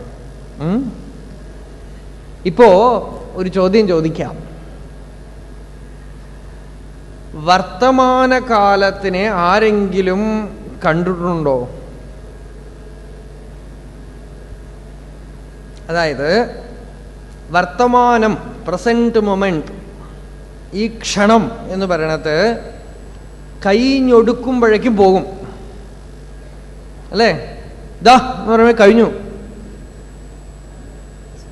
മനസ്സിന് വർത്തമാനകാലത്തിനെ സ്പർശിക്കാൻ പറ്റില്ല. ആലോചിച്ച് നോക്കുക, മനസ്സുകൊണ്ട് തൊടുമ്പോഴേക്കും അത് ഭൂതകാലമായി കഴിഞ്ഞു അല്ലേ? മനസ്സുകൊണ്ട് ഭാവന ചെയ്യുമ്പോഴേക്കും ഭൂതകാലമായി കഴിഞ്ഞു. മനസ്സിന് ഭൂതകാലത്തിനെ ഭാവന ചെയ്യാൻ പറ്റുള്ളൂ, ഭാവി കാലത്തിനെ ഭാവന ചെയ്യാം. ഭൂതകാലത്തിനെ ഓർക്കുന്നു, ഭാവി കാലത്തിനെ ഭാവന ചെയ്യണം. ഇതാണ് നമ്മളിപ്പോ നമ്മളുടെ പ്രമാകരണമായ മനസ്സ് ചെയ്യണത്. എന്താണ്? ഭൂതകാലത്തിനെ ഓർക്കണു, ഭാവി കാലത്തിനെ ഭാവന ചെയ്യണു അല്ലേ? നോക്കണം, നമ്മളുടെ അനുഭവത്തിനാണ് പറയണത്. അപ്പൊ നമ്മളുടെ മനസ്സിൽ മൊത്തത്തിൽ കഴിഞ്ഞുപോയ കാര്യങ്ങളും വരാൻ പോണതിനെക്കുറിച്ചുള്ള ചിന്തമാണ് ഉള്ളത്. വർത്തമാനകാലം എന്നുള്ളത് മനസ്സുകൊണ്ട് അറിയപ്പെടുന്നതേ ഇല്ല. മനസ്സുകൊണ്ട് അറിയപ്പെടാത്തത് കൊണ്ട് നമ്മൾ ഈശ്വരനെ നിഷേധിക്കുന്നു, ആത്മാവിനെ നിഷേധിക്കുന്നു, ഒക്കെ നിഷേധിക്കുന്നു.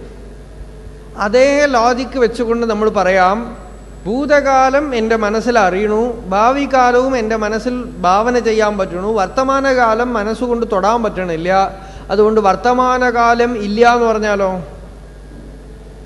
വർത്തമാനകാലമേ ഇല്ല, ഭൂതകാലവും ഭാവി കാലമേ ഉള്ളൂ എന്ന് പറഞ്ഞാൽ എന്താ? മനസ്സിനൊന്നും തൊടാൻ പറ്റണില്ല.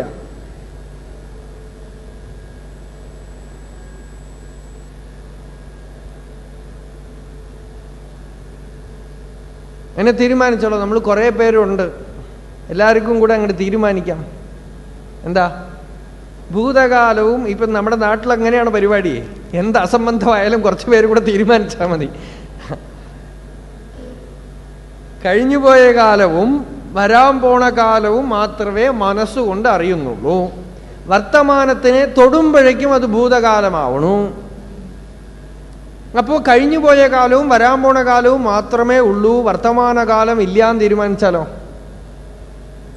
പറ്റുമോ?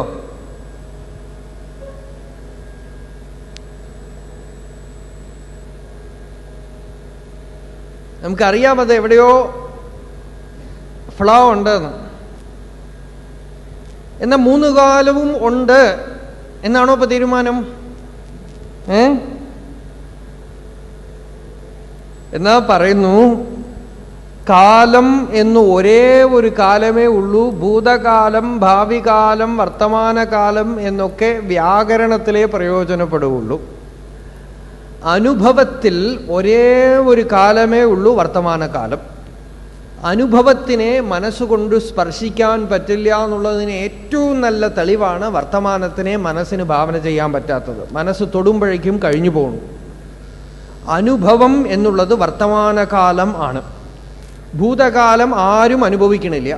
എനിക്കിപ്പോൾ 30 വയസ്സായി എന്ന് വെച്ചാൽ ഈ 30 വയസ്സ് എൻ്റെ അനുഭവത്തിലൊന്നുമില്ല, മെമ്മറിയിലേ ഉള്ളൂ. അനുഭവത്തിൽ ഇതാ ഇപ്പോഴത്തെ മൊമെന്റേ ഉള്ളൂ. ഈ 30 വർഷം എന്ന് പറയുന്നത് വെറും ഭാവന, മെമ്മറിയിലേ ഉള്ളൂ. അതിൽ പലതും മെമ്മറിയിലില്ല, കുറച്ചുണ്ട്, അത്രയേ ഉള്ളൂ. ഭാവിയും എൻ്റെ അനുഭവത്തിലൊന്നുമില്ല, വെറും മനസ്സിൻ്റെ ഭാവനയിലേ ഉള്ളൂ. അത് വരാൻ വരാതിരിക്കാം. അനുഭവത്തിലുള്ളത് ദാ ഈ ക്ഷണം മാത്രം അല്ലേ? നോക്കണം എത്ര ഗംഭീരമായ തത്വം. ഭൂതകാലം എന്ന് പറഞ്ഞാൽ it is nothing but recorded present. ഭാവി കാലം എന്ന് വെച്ചാൽ it is nothing but imaginary present. Record ചെയ്ത പ്രസന്റ് മൊമെന്റ് ആണ് ഭൂതകാലം. ഭാവന ചെയ്യുന്ന പ്രസന്റ് മൊമെന്റ് ആണ് ഭാവി കാലം. അങ്ങനെ നോക്കുമ്പോൾ നമ്മുടെ അനുഭവത്തിൽ അനുസ്യൂതം ഒഴുകുന്ന ഒരു വർത്തമാനകാലം മാത്രമേ ഉള്ളൂ. ആ വർത്തമാനകാലമാണ് സമാധി, ആ വർത്തമാനകാലമാണ് ആത്മാ, ആ വർത്തമാനകാലമാണ് ബോധം. വാസിഷ്ഠത്തിൽ രാമൻ പറയുന്നു, രാമനോട് വസിഷ്ഠൻ പറയുന്നു, വർത്തമാനം അനായാസം ഭജത് ബാഹ്യധിയാക്ഷണം ഭൂതം ഭവിഷ്യത് അഭജത് യാതി ചിത്തം അചിത്തതാം.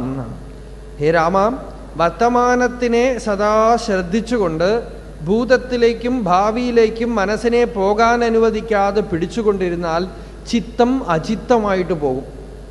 ഈ വർത്തമാനകാലം എന്ന് പറയുന്നത് മനസ്സിന് അഗ്നി പോലെയാണ്. മനസ്സതിൽ നിൽക്കില്ല, നിൽക്കുമ്പോഴേക്കും മനസ്സ് ഭസ്മമാവും. വർത്തമാനത്തിൽ നിൽക്കണമെങ്കിൽ മനസ്സിന് സാധ്യമല്ല. മനസ്സിൻ്റെ വാസനകളൊക്കെ കത്തിപ്പോകും വർത്തമാനത്തിൽ നിന്നാൽ. അതിന് ഭൂതവും ഭാവിയും വെച്ചുകൊണ്ടാണ് ഈ മനസ്സ് നിൽക്കുന്നത്.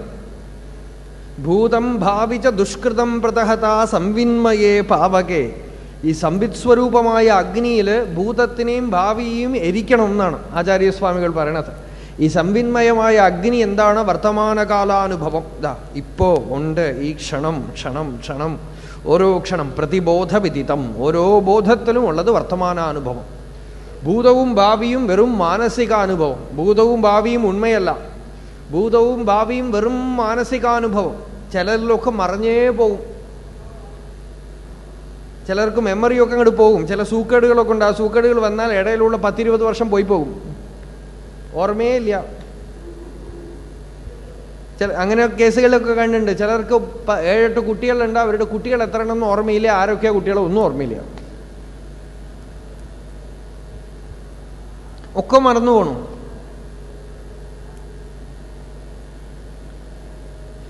ഓർമ്മകളൊക്കെ ബ്ലാങ്ക് ആയിട്ട് പോണു, കാലമേ ഇല്ല, ആ സമയമേ പോയി പോകുന്നു അവർക്ക്. വെറും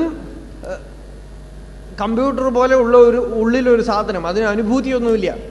ഭാവി ഭൂതത്തിനും ഭാവിക്കും അനുഭൂതി ഉള്ളത് വർത്തമാനത്തിൽ മാത്രം. സദാ വർത്തമാനകാലസ്വരൂപമായ ആത്മാവിൻ്റെ ലക്ഷണമാണ് നിത്യഃ എന്ന് ഭഗവാൻ പറഞ്ഞത്. ഇനി എല്ലാ ദേശങ്ങളും ഒരു സ്ഥലത്ത് തന്നെ ഉണ്ട്. അതാണ് സർവഗതഃ എന്ന് പറഞ്ഞത്. ദേശവും കാലവും എന്നിലാണ് ഇരിക്കുന്നത്, ഞാൻ ദേശകാലത്തിലല്ല. ദേശവും കാലവും ഞാൻ ആകുന്ന ബോധത്തിൽ നിൽക്കുന്നു, അല്ലാതെ ഞാൻ ദേശകാലങ്ങൾക്കുള്ളിൽപ്പെട്ടവനല്ല.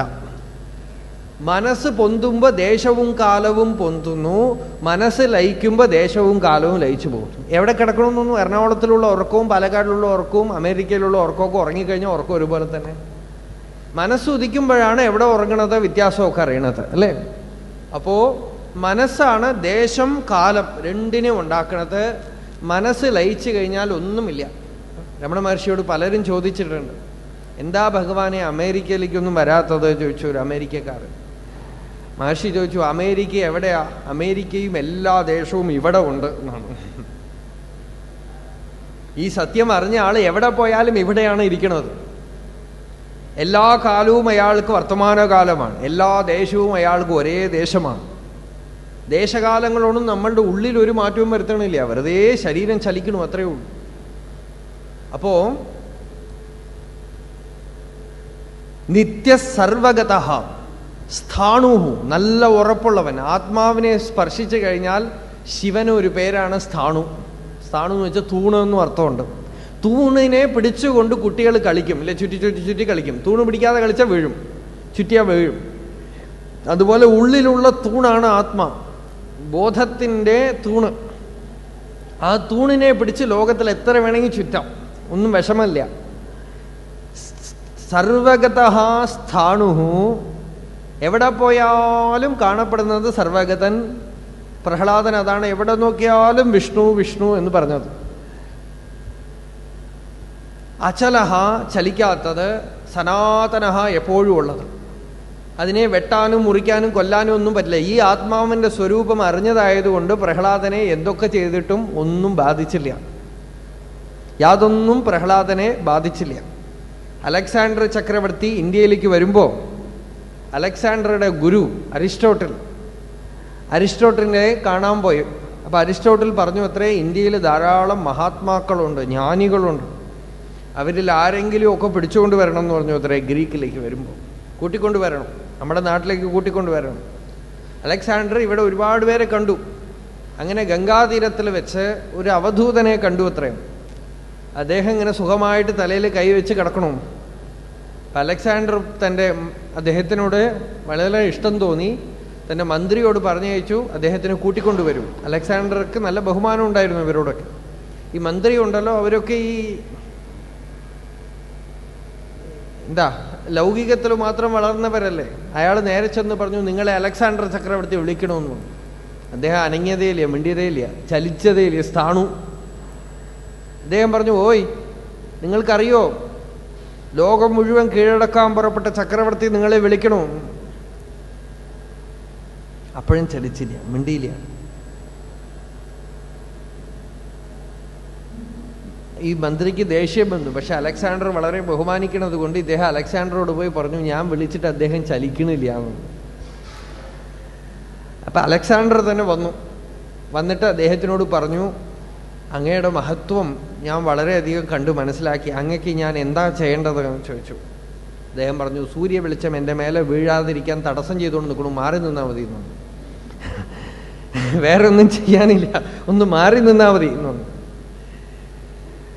അല്ല, അങ്ങ് ഞങ്ങളുടെ കൂടെ ഗ്രീസിലേക്ക് വരണം എന്ന് പറഞ്ഞത്. സകല ദേശവും കാലവും എന്നിലാണ് ഇരിക്കുന്നത്. ഞാൻ എല്ലായിടത്തും നിറഞ്ഞു നിൽക്കണു, ഇനി എവിടെ പോവാൻ എവിടെ വരാൻ എന്ന് ചോദിച്ചു അത്രയത്തെ. ഞാൻ ഇനി എവിടെ പോകും എവിടെ വരും, പോക്കും വരവൊന്നുമില്ല. എത്ര പറഞ്ഞിട്ടും ചലിച്ചില്ല.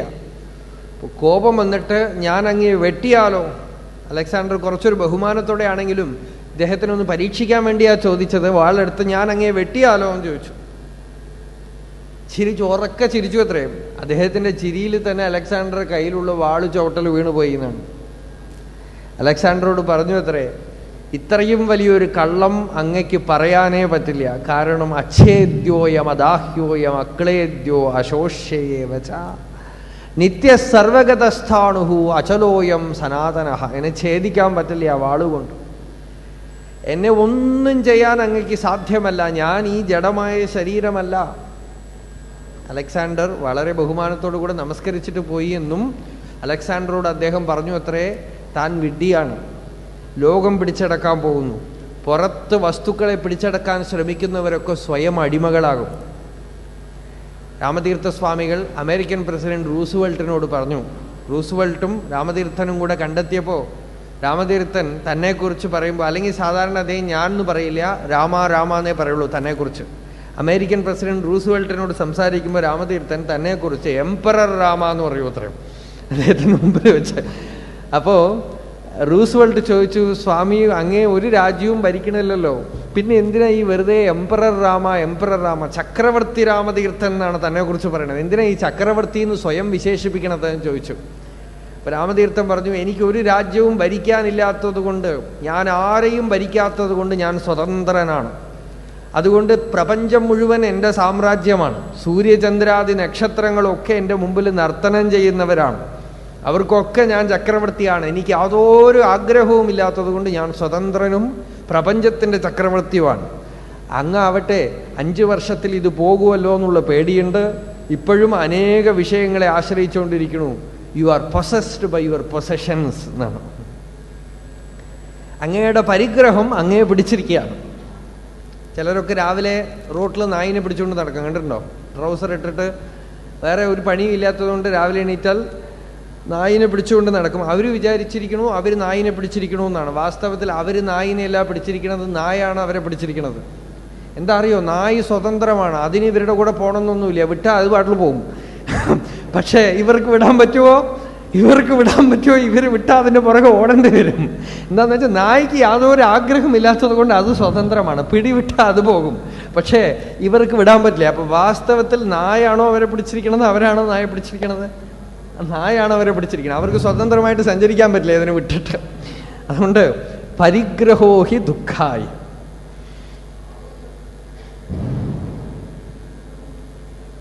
അപ്പോ അലക്സാണ്ടറോട് പറഞ്ഞു അത്രേ ഈ യോഗി, അങ്ങ് രാജ്യം പിടിച്ചടക്കാൻ ശ്രമിക്കണു, ഇതുകൊണ്ട് അങ്ങ് തന്നെ സ്വയം അടിമയായിട്ട് തീരും. അങ്ങ് പിടിച്ചടക്കിയ ഒരു സ്ഥലവും അങ്ങയുടെ കയ്യിൽ നിൽക്കില്ല, ഒക്കെ വിട്ടുപോകുന്നു പറഞ്ഞത്. അതേപോലെ തന്നെ ഇന്ത്യയിൽ നിന്ന് പോകുമ്പോഴേക്കും തന്നെ അദ്ദേഹത്തിന് വാർത്ത എത്തി, അദ്ദേഹം പിടിച്ചടക്കി എന്ന് ധരിച്ച പല സ്ഥലങ്ങളും സ്വതന്ത്രമായി കഴിഞ്ഞു. അവരൊക്കെ വീണ്ടും സ്വാതന്ത്ര്യം നേടിക്കഴിഞ്ഞു. അദ്ദേഹം നേടിയതൊക്കെ വെറുതെയാണ്. കുറേ ക്ഷീണിച്ചു, ശരീരം തളർന്നു. തൻ്റെ കൂട്ടത്തിലുള്ള ആളുകളൊക്കെ തന്നെ ഇദ്ദേഹത്തിനെ കൊല്ലാൻ എന്താ വഴിയും ചിന്തിച്ചു തുടങ്ങി. ഒക്കെ സ്വാതന്ത്ര്യം പ്രഖ്യാപിച്ചു തുടങ്ങി. വിഷമിച്ചു, തനിക്ക് പറ്റിയ അബദ്ധം മനസ്സിലാക്കി കുറേ അറിവോടുകൂടിയാണ് ഇവിടുന്ന് തിരിച്ചു പോയത്. അതിനുശേഷം അത്ര തിരിച്ചു പോയത് ഈ യോഗിയെ കണ്ട ശേഷം. അതോടെ യുദ്ധമൊക്കെ മതിയാക്കി, ലോകം പിടിച്ചടക്കലൊക്കെ നിർത്തിയിട്ട് പോയി. പോണ വഴിയിലാണ് എന്ന് ഞാൻ പറഞ്ഞു തോന്നുന്നു, മരിക്കുമ്പോൾ ഇങ്ങനെ വരണു, പോകുമ്പോൾ കൈ വിരിച്ച് വെച്ചിട്ട് എൻ്റെ ശവം കൊണ്ടുപോകണം എന്നാണ്. എല്ലാവരും കാണട്ടെ ലോകം പിടിച്ചടക്കാൻ പോയ ഞാൻ എന്തായി എന്നുള്ളത്. അപ്പോൾ അച്ഛേദ്യോയം, ഈ യോഗി പറഞ്ഞു അലക്സാണ്ടറോട്, എന്നെ ഛേദിക്കാൻ അങ്ങേക്ക് കഴിയില്ല, ഒന്നും ചെയ്യാൻ കഴിയില്ല, ഞാൻ ആത്മാവാണ്. ഈ ഉറപ്പുണ്ടെങ്കിൽ അവർക്ക് എന്തു ധൈര്യം വരും. വിവേകാനന്ദ സ്വാമികൾ മദ്രാസ് പ്രസംഗത്തിൽ, അദ്ദേഹത്തിൻ്റെ മദ്രാസ് പ്രസംഗം വളരെ പ്രസിദ്ധമാണ്. എന്താന്ന് വെച്ചാൽ, സ്വാതന്ത്ര്യം കിട്ടുന്നതിന് മുമ്പാണല്ലോ ഈ സ്വാതന്ത്ര്യത്തിനെ കുറിച്ചും ഇന്ത്യക്കാർ ചിന്തിച്ചിട്ടേ ഇല്ല. ആ സമയത്തുള്ള പ്രസംഗമാണ് അദ്ദേഹം. ആ പ്രസംഗം കേട്ടാൽ റോള പറയുന്നു, അദ്ദേഹത്തിൻ്റെ ബയോഗ്രഫിയിൽ പറയും, ചത്തുപോയ ശവം പോലും എഴുന്നേറ്റ് നിൽക്കും എന്നാണ്. അത്ര ശക്തിയുള്ള പ്രസംഗം. ഈ മദ്രാസ് പ്രസംഗത്തിൽ വിവേകാനന്ദ സ്വാമികൾ പറയുന്നു, ഇവിടെ പെരുമ്പറയൊന്നുമില്ലേ എന്നാണ്. എഴുന്നേൽക്കുക, ലളിതഗാനങ്ങൾ പാടി മൃദുവായ വാദ്യങ്ങൾ ഘോഷിച്ച് ഇന്ത്യക്കാർ മുഴുവൻ പെണ്ണങ്ങളായി പോയിരിക്കണം. എഴുന്നേക്കാം, യുദ്ധകാഹളം മുഴങ്ങട്ടെ എന്ന് ഒരിടത്ത് പറയുന്നുണ്ട്. ഇത് കേട്ടിട്ട് ഒരാൾ ചോദിച്ചു സ്വാമിയോട്, സ്വാമിജി ഇത്ര പൊളിറ്റിക്കൽ ഫയറോടുകൂടെ സംസാരിക്കണമല്ലോ, കുറച്ചൊക്കെ ആരെങ്കിലും അങ്ങേ വെടിവെച്ചാൽ എന്തു ചെയ്യും? അപ്പോൾ സ്വാമി ചിരിച്ചുകൊണ്ട് പറഞ്ഞു അത്രേ, not a single English man is born to penetrate this heart with this bullet. താൻ എന്തിനാണോ വന്നിരിക്കുന്നത് നല്ല ഉറപ്പുണ്ട്. മാത്രമല്ല താൻ ഈ ശരീരമല്ല എന്ന് നല്ല ഉറപ്പുണ്ട്. ഇതറിഞ്ഞു കഴിഞ്ഞ ജ്ഞാനിക്ക് ജീവിതം വെറും കളിയാണ്. കൃഷ്ണൻ യുദ്ധം ചെയ്ത പോലെ എന്ത് വേണമെങ്കിൽ അവർ ചെയ്യും, അവരൊന്നും കൊണ്ടും ബാധിക്കപ്പെടില്ല. അത് വെറും ഒരു കളി, അത്രയേ ഉള്ളൂ. അപ്പൊ അച്ഛേദ്യോയം അദാഹ്യോയം അക്ലേദ്യോ അശോഷ്യയേവച്ച. ജലത്തിന് നനയ്ക്കാൻ പറ്റില്ല. ഈ തത്വം അറിഞ്ഞാൽ ജലദേവതകൾ ഈ മുക്തപുരുഷനെ ആരാധിക്കും എന്നാണ് ഉപനിഷത്ത് പറയണത്. ഈ തത്വം അറിഞ്ഞാൽ, അക്ലേദ്യൻ എന്നറിഞ്ഞാൽ, അച്ഛേദ്യൻ എന്നറിഞ്ഞാൽ ഇയാൾ യാതൊരു ശസ്ത്രങ്ങൾ കൊണ്ടും ഛേദിക്കപ്പെടില്ല എന്നാണ്. ശരീരം പോലും ഉപനിഷത്ത് അങ്ങനെ പറയുന്നു. അക്ലേദ്യൻ എന്നറിഞ്ഞാൽ, നനയ്ക്കപ്പെടാത്തവൻ എന്നറിഞ്ഞാൽ സമുദ്രത്തിൽ വീണാൽ പോലും ഇയാൾക്കൊന്നും സംഭവിക്കില്ല. ഭക്തന്മാരെയൊക്കെ അങ്ങനെ സമുദ്രത്തിൽ കല്ലുകെട്ടി താഴ്ത്തിയ കഥകളൊക്കെ ഉണ്ട് തമിഴ്നാട്ടിൽ. അപ്പർ സ്വാമികൾ പറയുന്ന പോലെ ഉണ്ട്, കൽത്തുണை പൂട്ടിയോർ കടലിനുൾ പായ്ച്ചനും അൽത്തുണയ്യാവത് നമശിവായവേ. എന്നെ സമുദ്രത്തിൽ താഴ്ത്തിയിട്ടും കാര്യമൊന്നുമില്ല, ഞാൻ ഭഗവാനെ പിടിച്ചിരിക്കണമെന്നാണ്, ഒന്നും സംഭവിക്കില്ല എന്ന് വെച്ചാൽ. ഭഗവാൻ എന്ന് വെച്ചാൽ എന്താ അർത്ഥം? ഈ തത്വം ഉറച്ചു, ഞാൻ ഈ ശരീരമല്ല. പിന്നെ അവർക്ക് അകാല മൃത്യു ഒന്നും ഉണ്ടാവുകയില്ല. അതിന് വേറെ ഒരു തെളിവ് വിവേകാനന്ദ സ്വാമികൾ തന്നെ ഈ കന്യാകുമാരിയിൽ വന്നപ്പോൾ, വിവേകാനന്ദ റോക്ക് കണ്ടിട്ടുള്ളവർക്കറിയാം എത്ര ദൂരത്താണത്. ആ സന്ധ്യാസമയത്ത് സമുദ്രത്തിൽ ചാടി നീന്തിയിട്ടാ പോയത് ആ കല്ലിലേക്ക്, പാറയ്ക്ക്.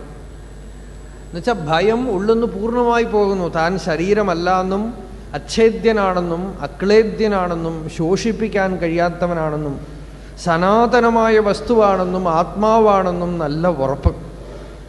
നിത്യസർവഗതസ്ഥാണുഹു അചലോയം സനാതനഃ. ഇതൊക്കെ സ്വരൂപലക്ഷണമാണ്, ശരീരലക്ഷണമല്ല. ഞാനിപ്പോൾ ശാരീരികമായി ചില കഥകളൊക്കെ പറഞ്ഞപ്പോൾ വിവേകാനന്ദ സ്വാമി സമുദ്രത്തിൽ നീന്തി, അതൊക്കെയാണ് ഇതിൻ്റെ പ്രയോജനം ധരിക്കേണ്ട. ഇതൊക്കെ സ്വരൂപലക്ഷണമാണ്. പക്ഷേ ഈ സ്വരൂപലക്ഷണം ഉറപ്പുള്ള ആൾക്ക് ഫലശ്രുതി പോലെ ശ്രുതി ഇങ്ങനെ പറയുന്നുണ്ട്, പ്രകൃതിയിലെ സകല ഭൂതങ്ങളും അവനെ ആരാധിക്കും, യാതൊരു കേടുപാടും വരില്ല. ഈ തത്വം ഉറപ്പുള്ള ആൾക്ക് പ്രാരബ്ധം കഴിയുന്നവരെ, അഥവാ പ്രാരബ്ധം അവർക്കില്ല, ഈശ്വര നിയതിയ അവർ ഈ ലോകത്തിൽ എന്ത് ചെയ്തു തീർക്കാനുണ്ടോ അത് ചെയ്തു തീർക്കുന്നതിന് മുമ്പ് സകല ദേവതകളും ആ ശരീരത്തിനെ പൊന്നുപോലെ കാത്തുരക്ഷിക്കും. അതിനൊരു കേടുപാടും വരില്ല. ഈ തത്വജ്ഞാനത്തിൻ്റെ ഉറപ്പതാണ്. ഇത് അകമേക്കുള്ള ജ്ഞാനം മാത്രമല്ല, ഈ അകമേക്ക് ഉറപ്പ് വന്നാൽ പുറമേക്ക് ആ ശരീരത്തിനെ, ഈ തത്വജ്ഞാനത്തിൽ ഉറപ്പ് വന്ന ആ ശരീരത്തിനെ സകല ദേവതകളും പൊന്നുപോലെ കാത്തുരക്ഷിക്കും എന്നാണ്. അവർക്ക് വേറെ ആരും നോക്കാനൊന്നും വേണ്ട, ജഗദീശ്വരൻ തന്നെ രക്ഷിക്കും. അപ്പോ നിത്യ സർവഗതസ്ഥാണുഹു അചലോയം സനാതനഃ. അടുത്ത ശ്ലോകം, അവ്യക്തോയമചിന്യോയം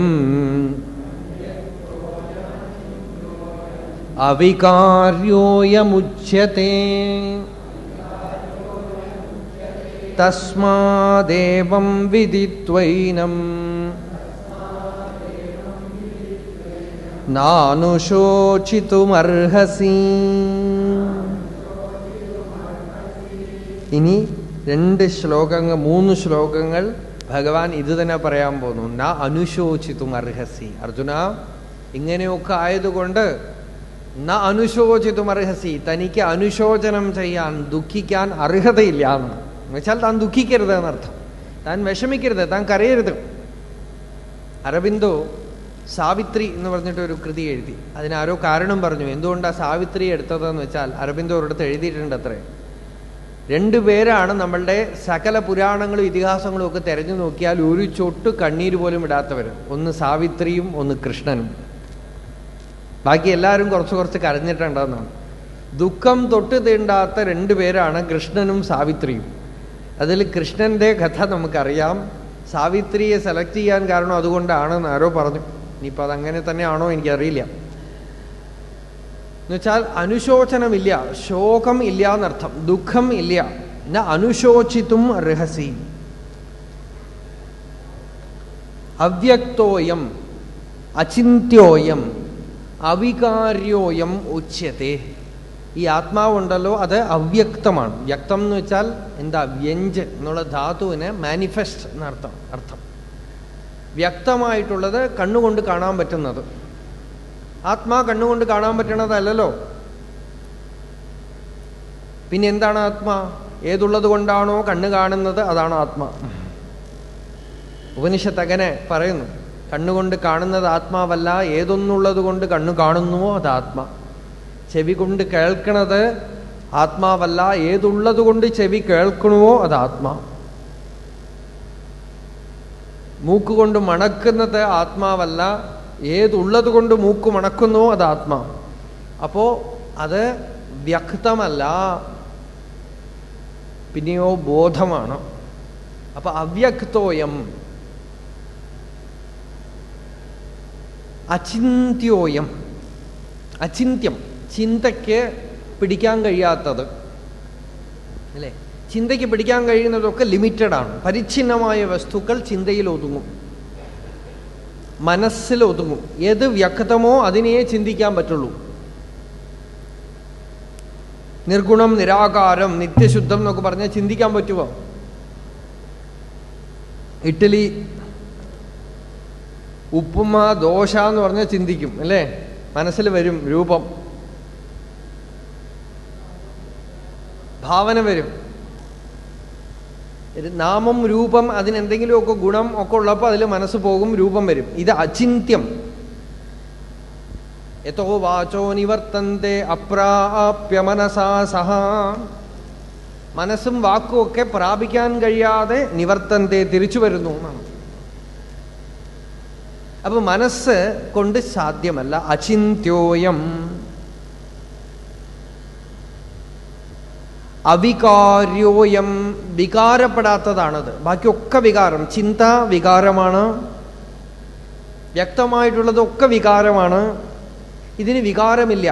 അവികാര്യോയം ഉച്യത്തെ. ഇങ്ങനെ അറിഞ്ഞിട്ട് തസ്മാത്, കണ്ടോ ഭഗവാന്റെ സ്വഭാവം, തസ്മാത് ഏവം വിദ്വൈനം.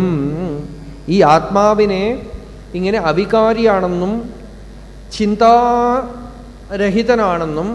സദ്ദർശനത്തിൽ ആദ്യത്തെ ശ്ലോകം, ചിന്താരഹിതോ ഹൃദാഖ്യ. ചിന്താരഹിതനാണിവൻ എന്ന് മഹർഷി സൂചിപ്പിച്ചു. രാഹിത്യം ആത്മാവിൻ്റെ സ്വരൂപമാണ്. ചിത്തവൃത്തികളുകൊണ്ട് അവനെ സ്പർശിക്കാൻ പറ്റില്ല എന്നർത്ഥം.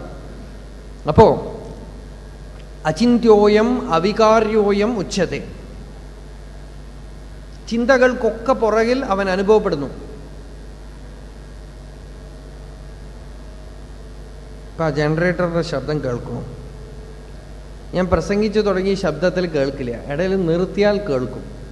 അതുപോലെ ചിന്തകൾ ഉണ്ടായിക്കൊണ്ടേയിരിക്കുമ്പോഴും അതിൻ്റെ പുറകിൽ ഈ പ്രജ്ഞ ഉണ്ട്, പ്രജ്ഞയുടെ സ്ഫൂർത്തിയുമുണ്ട്. പക്ഷേ ചിന്തകൾ അതിനെ ശ്രദ്ധിക്കാൻ സമ്മതിക്കണില്ല. ചിന്തകൾ ഇടയ്ക്കൊന്ന് നിൽക്കുമ്പോൾ പ്രജ്ഞയെ ഒന്ന് കാണുന്നു ഉള്ളിൽ. ജനറേറ്ററുടെ ശബ്ദത്തിലേ ശ്രദ്ധിച്ചുകൊണ്ടിരിക്കാൻ തുടങ്ങിയാൽ നിങ്ങൾ ഈ പ്രസംഗിക്കണതൊന്നും കേൾക്കില്ല. അതേപോലെ ഉള്ളിലുള്ള ജനറേറ്റർ, എല്ലാ പവറും ജനറേറ്റ് ചെയ്യണം. ആ ബോധസ്ഫൂർത്തിയെ ശ്രദ്ധിച്ചു തുടങ്ങിയാൽ ചിന്തകളെ ഒന്നും ശ്രദ്ധിക്കുകയില്ല. അപ്പൊ അവ്യക്തോയം അചിന്യോയം അവികാര്യോയം, വികാരങ്ങളൊന്നും അറിയില്ല ഉച്യത്തെ. ഇങ്ങനെ ആത്മാവിനെ അറിഞ്ഞ് ന അനുശോചിതും അർഹസി. ദുഃഖിക്കരുതങ്ങ് അർജുന, ദുഃഖിക്കരുത്. ദുഃഖമൊക്കെ ഈ ആത്മാവിൻ്റെ സ്വരൂപം അറിയാത്തത് കൊണ്ടാണോ ഉണ്ടാവുന്നത്. ആത്മാ വികാരപ്പെടുമെന്നും ആത്മാ തൻ്റെ ചിത്തവൃത്തികൾക്കുള്ളിൽ ഒതുങ്ങുന്നവനാണെന്നും ആത്മാ വ്യക്തമായ വസ്തുവാണെന്നും പദാർത്ഥമാണെന്നും ഒക്കെ ധരിക്കുന്നതാണ് കുഴപ്പം. ആത്മാ അവികാരിയും നിത്യശുദ്ധ ബുദ്ധമുക്ത സ്വഭാവനുമാണെന്നറിഞ്ഞ് ദുഃഖിക്കരുത്. അടുത്ത ശ്ലോകം. അത ചൈനം നിത്യജാതം നിത്യം വാ മന്യസേ മൃതം തഥാപി ത്വം മഹാബാഹോ നൈവം ശോചിതുമർഹസി.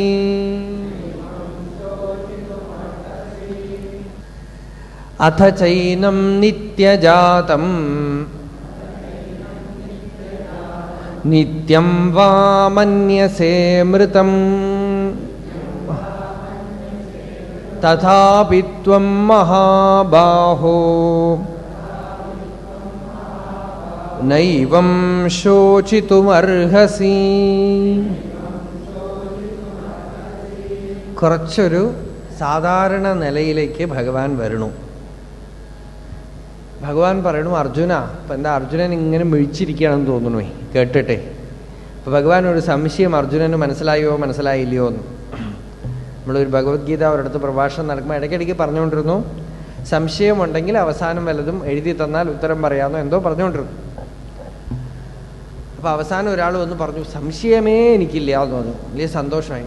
എന്താ കാര്യം? ഒന്നും മനസ്സിലായില്ല എന്നാണ്. അത് മനസ്സിലായാലല്ലേ സംശയിക്കാനുള്ളൂ. ഒന്നും മനസ്സിലായാലല്ലേ സംശയിക്കാനുള്ളൂ.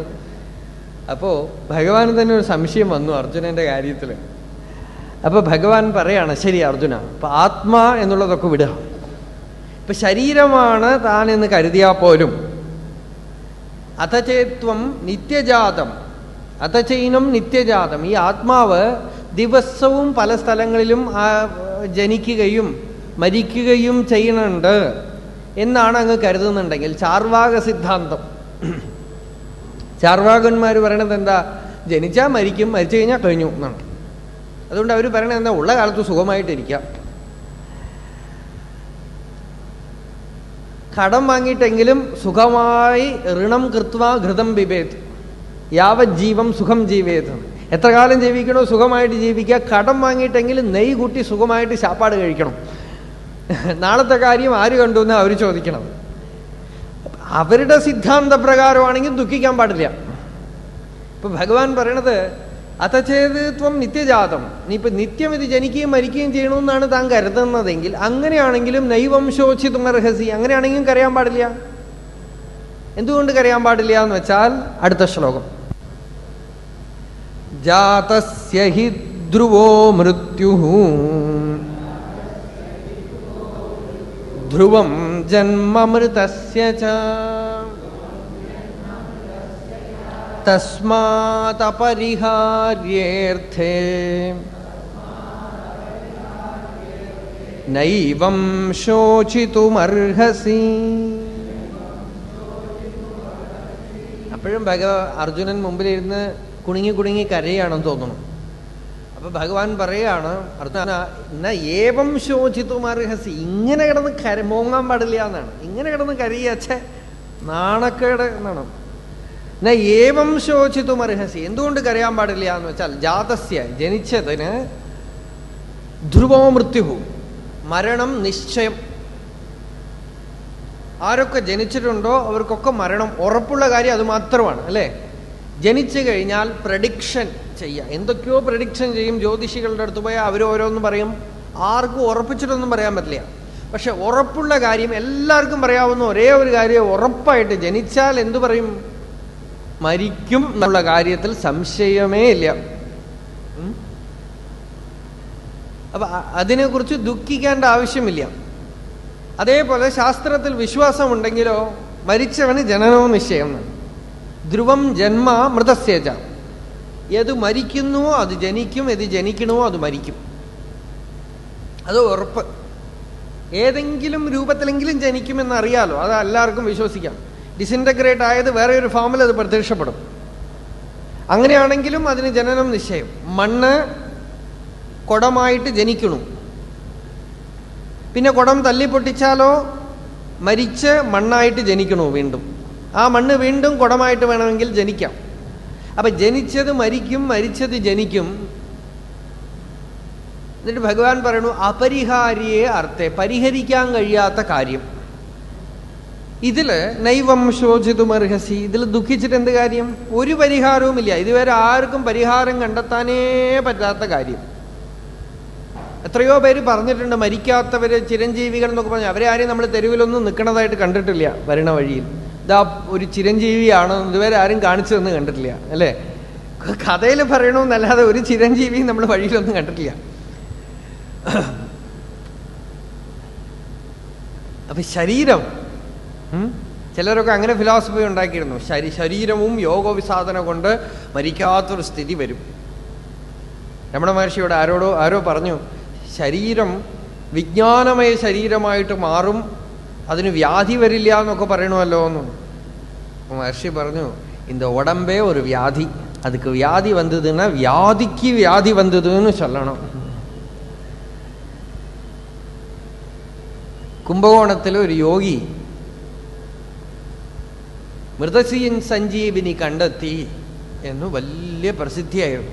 1890കളിലോ അല്ല 1910 ഇടയിലോ ആ കാലത്ത് മറ്റോ ആണ്. ആനി ബെസന്റ് വളരെ പ്രസിദ്ധമായിരിക്കുന്ന സമയത്ത് ആ മരുന്ന് വളരെ പലരും വിശ്വസിച്ചു, ഒരുപാട് പേര് വിശ്വസിച്ചു. ആദ്യം തന്നെ വളരെയധികം അഡ്വർടൈസ് ചെയ്തു, ഈ മരുന്ന് കഴിച്ചാൽ മരിക്കില്ല. പലരും ബുക്ക് ചെയ്തു വെച്ചു. വീട്ടിലുള്ള വയസ്സായവരോടൊന്നും പറഞ്ഞില്ല അത്ര. ചിലവരൊക്കെ കുറെ ദിവസം പത്രം വായിക്കണ്ട അത്ര. അപ്പോ പലരും ബുക്ക് ചെയ്തു വെച്ചു ഈ യോഗിയുടെ അടുത്ത് ഈ മരുന്നിന്. ആ മരുന്ന് ആനി ബെസന്റിന് കൊടുക്കാനൊക്കെ തീരുമാനിച്ചു അത്ര ആദ്യമായിട്ട്. എന്തോ അവർ തിയോസഫിക്കൽ സൊസൈറ്റിയുമായിട്ട് കണക്റ്റഡ് ആയ ആളുകളാണെന്നോ എന്തോ അവർക്കൊക്കെ എഴുതിയെന്നാണ് ആ കഥ. എന്നിട്ട് പത്രത്തിലൊക്കെ വന്നിരുന്നു.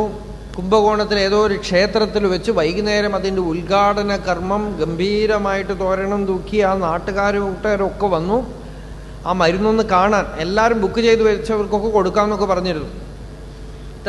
വൈകുന്നേരം 5:30 മണിക്കാണ് അതിൻ്റെ ഉദ്ഘാടനം. ഉദ്ഘാടനത്തിന് വിളക്ക് കൊടുത്തി ആളുകൾ കാത്തിരുന്നു. യോഗി വന്നില്ല. എന്താന്ന് വെച്ചാൽ അന്ന് ഉച്ചയ്ക്ക് ഹാർട്ട് അറ്റാക്കിൽ മരിച്ചു എന്നാണ് ഈ മരുന്ന് കണ്ടുപിടിച്ച യോഗി.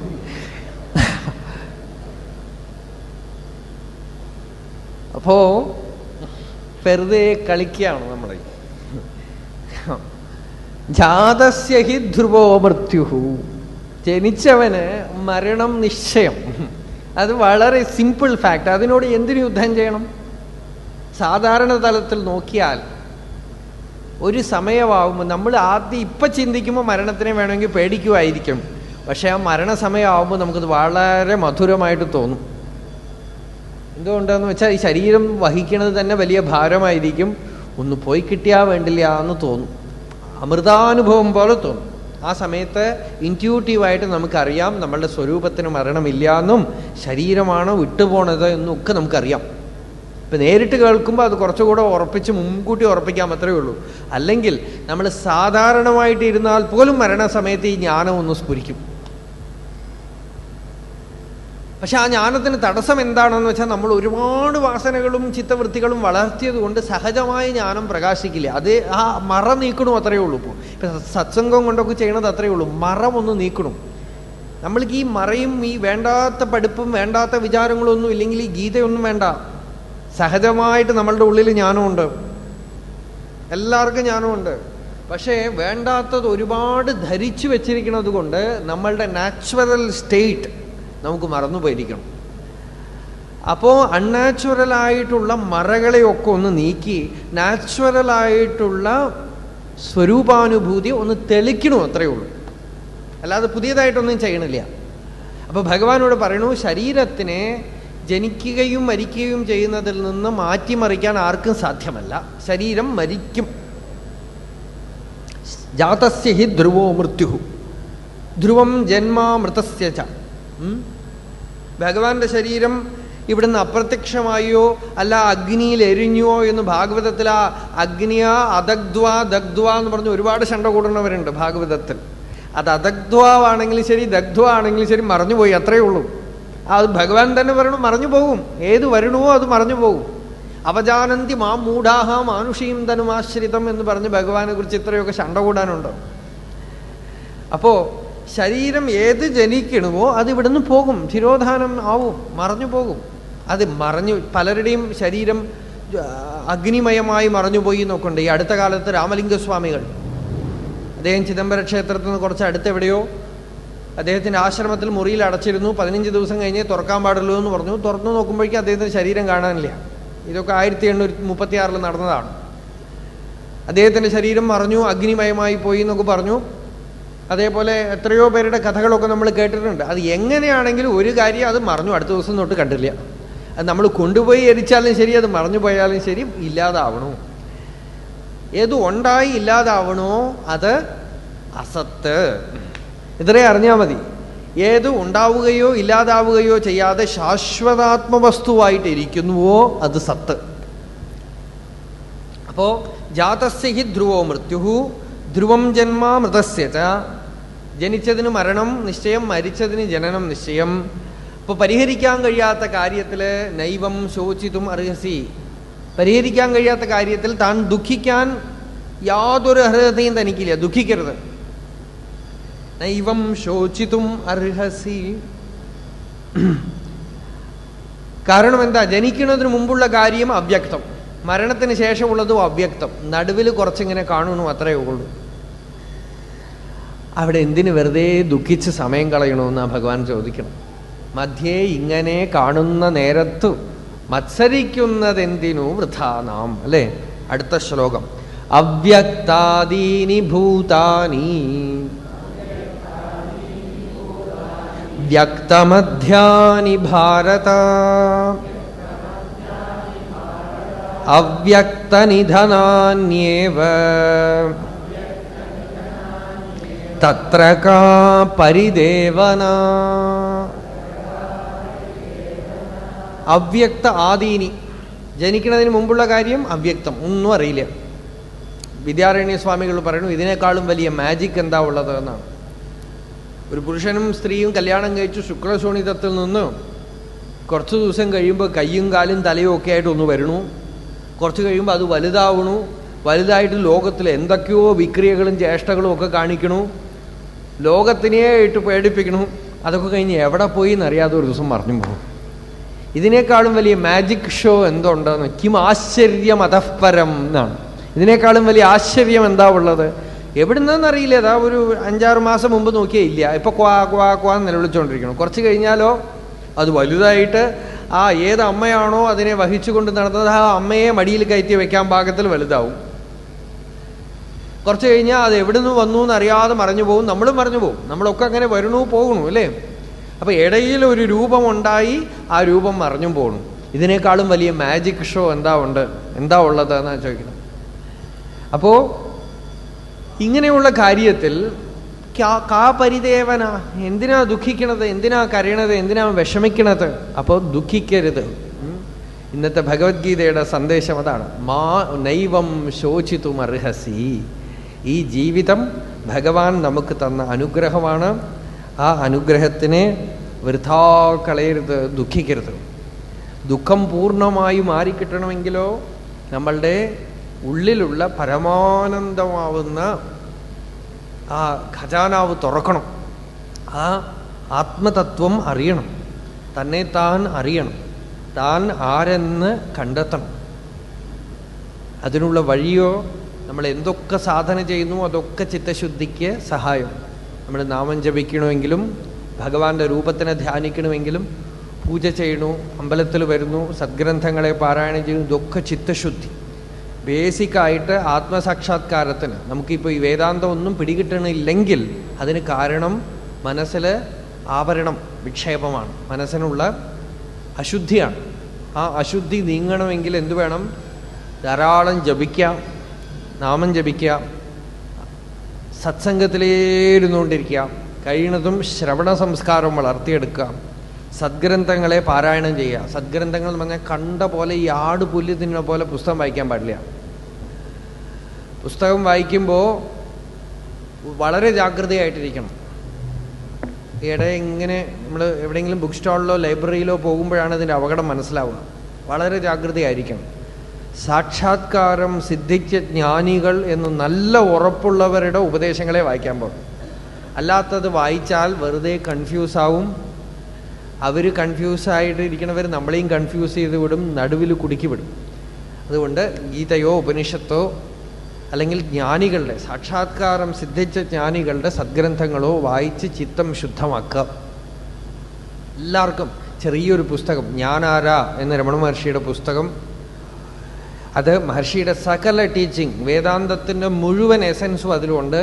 മഹർഷിക്ക് തന്നെ അത് ഉള്ള കാലത്ത് തന്നെ നിർബന്ധമായിരുന്നു അത് വളരെ വില ചുരുക്കി വിൽക്കണമെന്ന്. അതുകൊണ്ട് 5 രൂപയെ ആ പുസ്തകം ഉള്ളൂ. രമണാശ്രമത്തിൽ എത്രയോ പറഞ്ഞിട്ടാണ് അവർ റീപ്രിൻ്റ് ചെയ്തത്. 5 രൂപയേ ഉള്ളൂ. എല്ലാവരും വാങ്ങിക്കുക. 5 രൂപയൊന്നും ആർക്കും ബുദ്ധിമുട്ടുണ്ടാവുന്നില്ല. 5 രൂപ ഇനിയിപ്പോൾ ആർക്കെങ്കിലും കൊടുക്കാനില്ലെങ്കിൽ വെറുതെ എടുത്തുകൊണ്ട് പോവാം, കുഴപ്പമില്ല. ആ പുസ്തകം അവിടെ ഉണ്ട്. എന്തുകൊണ്ടാണ് 5 രൂപ വെച്ചതെന്ന് വെച്ചാൽ, ചിലപ്പോൾ 5 രൂപ എന്ന് വെച്ചിട്ടില്ലെങ്കിൽ ചില ആളുകൾ എല്ലാ പുസ്തകവും കൊണ്ടുപോകും അവർ. അതുകൊണ്ടാണ് 5 രൂപ എന്ന് വെച്ചത്. ഇനിയിപ്പോൾ കൊടുക്കാനില്ലെങ്കിൽ പോലും അവർക്ക് പുസ്തകം എടുക്കാമൊന്നും വിഷമമില്ല. ആ പുസ്തകം ഞാനാരാ എന്നുള്ള പുസ്തകം അതെല്ലാവരും സ്വന്തമാക്കാം. വായിക്കാൻ പറ്റിയിട്ടില്ലെങ്കിൽ വയ്ക്കുക. ആർക്കെങ്കിലും അത് ദീക്ഷാ പുസ്തകമാണ്, ജ്ഞാനിയുടെ ദീക്ഷാ പുസ്തകമാണത്. അതിൽ സകല രഹസ്യങ്ങളും ഉണ്ട്. അത് നമുക്ക് മനസ്സിലായില്ലെങ്കിൽ അവിടെ വയ്ക്കുക. ആർക്കെങ്കിലും എപ്പോഴെങ്കിലും ഉപയോഗപ്പെടും. ഞാൻ ഒരു ഇൻസിഡൻറ്റ് പറയാം. കൽക്കട്ടയിൽ ഒരു സന്യാസിയെ ഒരിക്കൽ അറിഞ്ഞു. ആ സന്യാസി എങ്ങനെ സന്യാസം എടുത്തു എന്നൊക്കെ ചോദിച്ചിങ്ങനെ വന്നപ്പോൾ വളരെ ആശ്ചര്യമായൊരു സംഭവം. അദ്ദേഹം ഗവൺമെൻറ് ഓഫീസിൽ ജോലി നോക്കുന്ന ആളായിരുന്നു. അപ്പോൾ ഓഫീസിലേക്ക് പോയിക്കൊണ്ടിരിക്കുമ്പോൾ കൽക്കട്ടയിലെ ഒരു ചെറിയ തെരുവിലൂടെ നടന്നു പോകുമ്പോൾ മേലെ നിന്നും ഒരു പുസ്തകം തലയിൽ വന്നു വീണു. നോക്കുമ്പോൾ ഒരു കെട്ടിടത്തിൻ്റെ 2ാം മാളികയിൽ നിന്ന് ഒരാൾ ചീത്ത പറയുകയാണ് മകനെ. ഈ പുസ്തകവും വായിച്ചുകൊണ്ടിരിക്കുകയാണ്, പഠിക്കണില്ല എന്ന് പറഞ്ഞ് മകൻ്റെ കയ്യിൽ നിന്ന് പറിച്ചെടുത്തിട്ട് തെരുവിലെറിഞ്ഞതാണ്. എറിഞ്ഞത് ഇദ്ദേഹത്തിൻ്റെ തലയിൽ വന്നു വീണു. നോക്കിയപ്പോൾ അത് വിവേകാനന്ദ ജ്ഞാനയോഗ പ്രസംഗമാണ്. ഇദ്ദേഹം ചോട്ടെന്ന് ചോദിച്ചു അത്രേ, ഞാൻ എടുത്തോട്ടെ, വേഗം കൊണ്ടുപോകുമെന്ന് പറഞ്ഞു അത്രേ മുകളിലുള്ള ആൾ. അതും കൊണ്ടുപോയ ആള് അന്ന് വൈകുന്നേരം ഓഫീസിൽ റെസിഗ്നേഷൻ കൊടുത്തിട്ട് പോയി എന്നാണ്. പേടിക്കണ്ട കേട്ടോ, ഇത് വായിച്ചിട്ട് നിങ്ങൾ റെസിഗ്നേഷൻ കൊടുക്കണമെന്ന് വിചാരിക്കണ്ട. അത് വിവേകാനന്ദൻ്റെ പ്രസംഗം, രമണ മഹർഷിയുടെ ഉപദേശങ്ങൾ റെസിഗ്നേഷൻ കൊടുക്കാനോ സന്യാസം എടുക്കാനോ ഒന്നും നമ്മളെ പ്രേരിപ്പിക്കില്ല. അതുകൊണ്ട് ഭയപ്പെടുകയേ വേണ്ട. നമ്മൾ എവിടെ ഇരിക്കണോ അവിടെ സത്യത്തിനെ ബോധിപ്പിക്കലാണ്. അല്ലാതെ സന്യാസം എടുത്തത് കൊണ്ടോ വിട്ടിട്ട് ഓടിപ്പോയത് കൊണ്ടോ ഒന്നും രക്ഷയില്ല. അത് ചിലരുടെയൊക്കെ പ്രാരബ്ധം, ചിലർക്ക് അങ്ങനെ നിയതി വെച്ചിട്ടുണ്ടാവും. പക്ഷെ എല്ലാവർക്കും അങ്ങനെയൊന്നും വേണമെന്നൊന്നുമില്ല. ഈ പുസ്തകം സത്യത്തിനെ ഡയറക്റ്റായിട്ട് കാണിച്ചു തരും.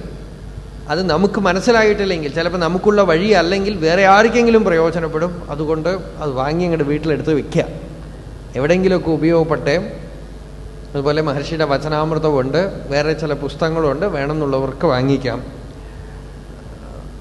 നാളത്തെ കഴിഞ്ഞാൽ അടുത്ത ദിവസവും അതിനടുത്ത ദിവസവും, അതായത് 2 ദിവസം കൂടെ നമ്മുടെ പ്രഭാഷണം നീട്ടിയിട്ടുണ്ട്. നാളെ രാവിലത്തെ സദ്ദർശനം പ്രഭാഷണം രാവിലെ അവിടെ അവസാനിക്കും. അപ്പോൾ ചിത്തശുദ്ധി, അതാണ് നമ്മളുടെ വിഷയം. ചിത്തശുദ്ധി ഉണ്ടായാൽ ആത്മവിചാരം ചെയ്യാൻ പറ്റും. വിഷയം അതാണ്. ചിത്തശുദ്ധി, ഹൃദയശുദ്ധി. തന്മനഃശോധനം കാര്യം പ്രയത്നേന മുമുക്ഷുണ വിശുദ്ധേ സതി ചേതസ്മിൻ മുക്തി കരഫലായതേന. ആചാര്യസ്വാമികൾ വിവേക ചൂടാമണിയിൽ പറയുന്നു, മനസ്സിനെ പ്രയത്നിച്ച് ശുദ്ധമാക്കുക. മനസ്സ് ശുദ്ധമായാൽ മുക്തി കയ്യിലുള്ള പഴം പോലെ കിട്ടും എന്നാണ്. ചിത്തശുദ്ധിക്ക് ഇത്തരത്തിലുള്ള ഉപസാധനകളൊക്കെ, നിഷ്കാമ്യമായിട്ടുള്ള കർമാനുഷ്ഠാനം, ദൈവീ സമ്പത്തുകൾ വളർത്തുക, സത്സംഗത്തിലിരിക്കുക, അതുകൊണ്ട് ചിത്തം ശുദ്ധമായി ഹൃദയശുദ്ധി ഉണ്ടായാൽ ഞാൻ ആരാണ്, എൻ്റെ സ്വരൂപം എന്താണെന്ന് വിചാരം ചെയ്യാനുള്ള കരുത്തുണ്ടാവും. അതിന് നമ്മളെ ഭഗവാൻ അനുഗ്രഹിക്കട്ടെ. നാളെ വൈകുന്നേരം വീണ്ടും കാണാം. നാളെ രാവിലെ വരണവർക്ക് രാവിലെ.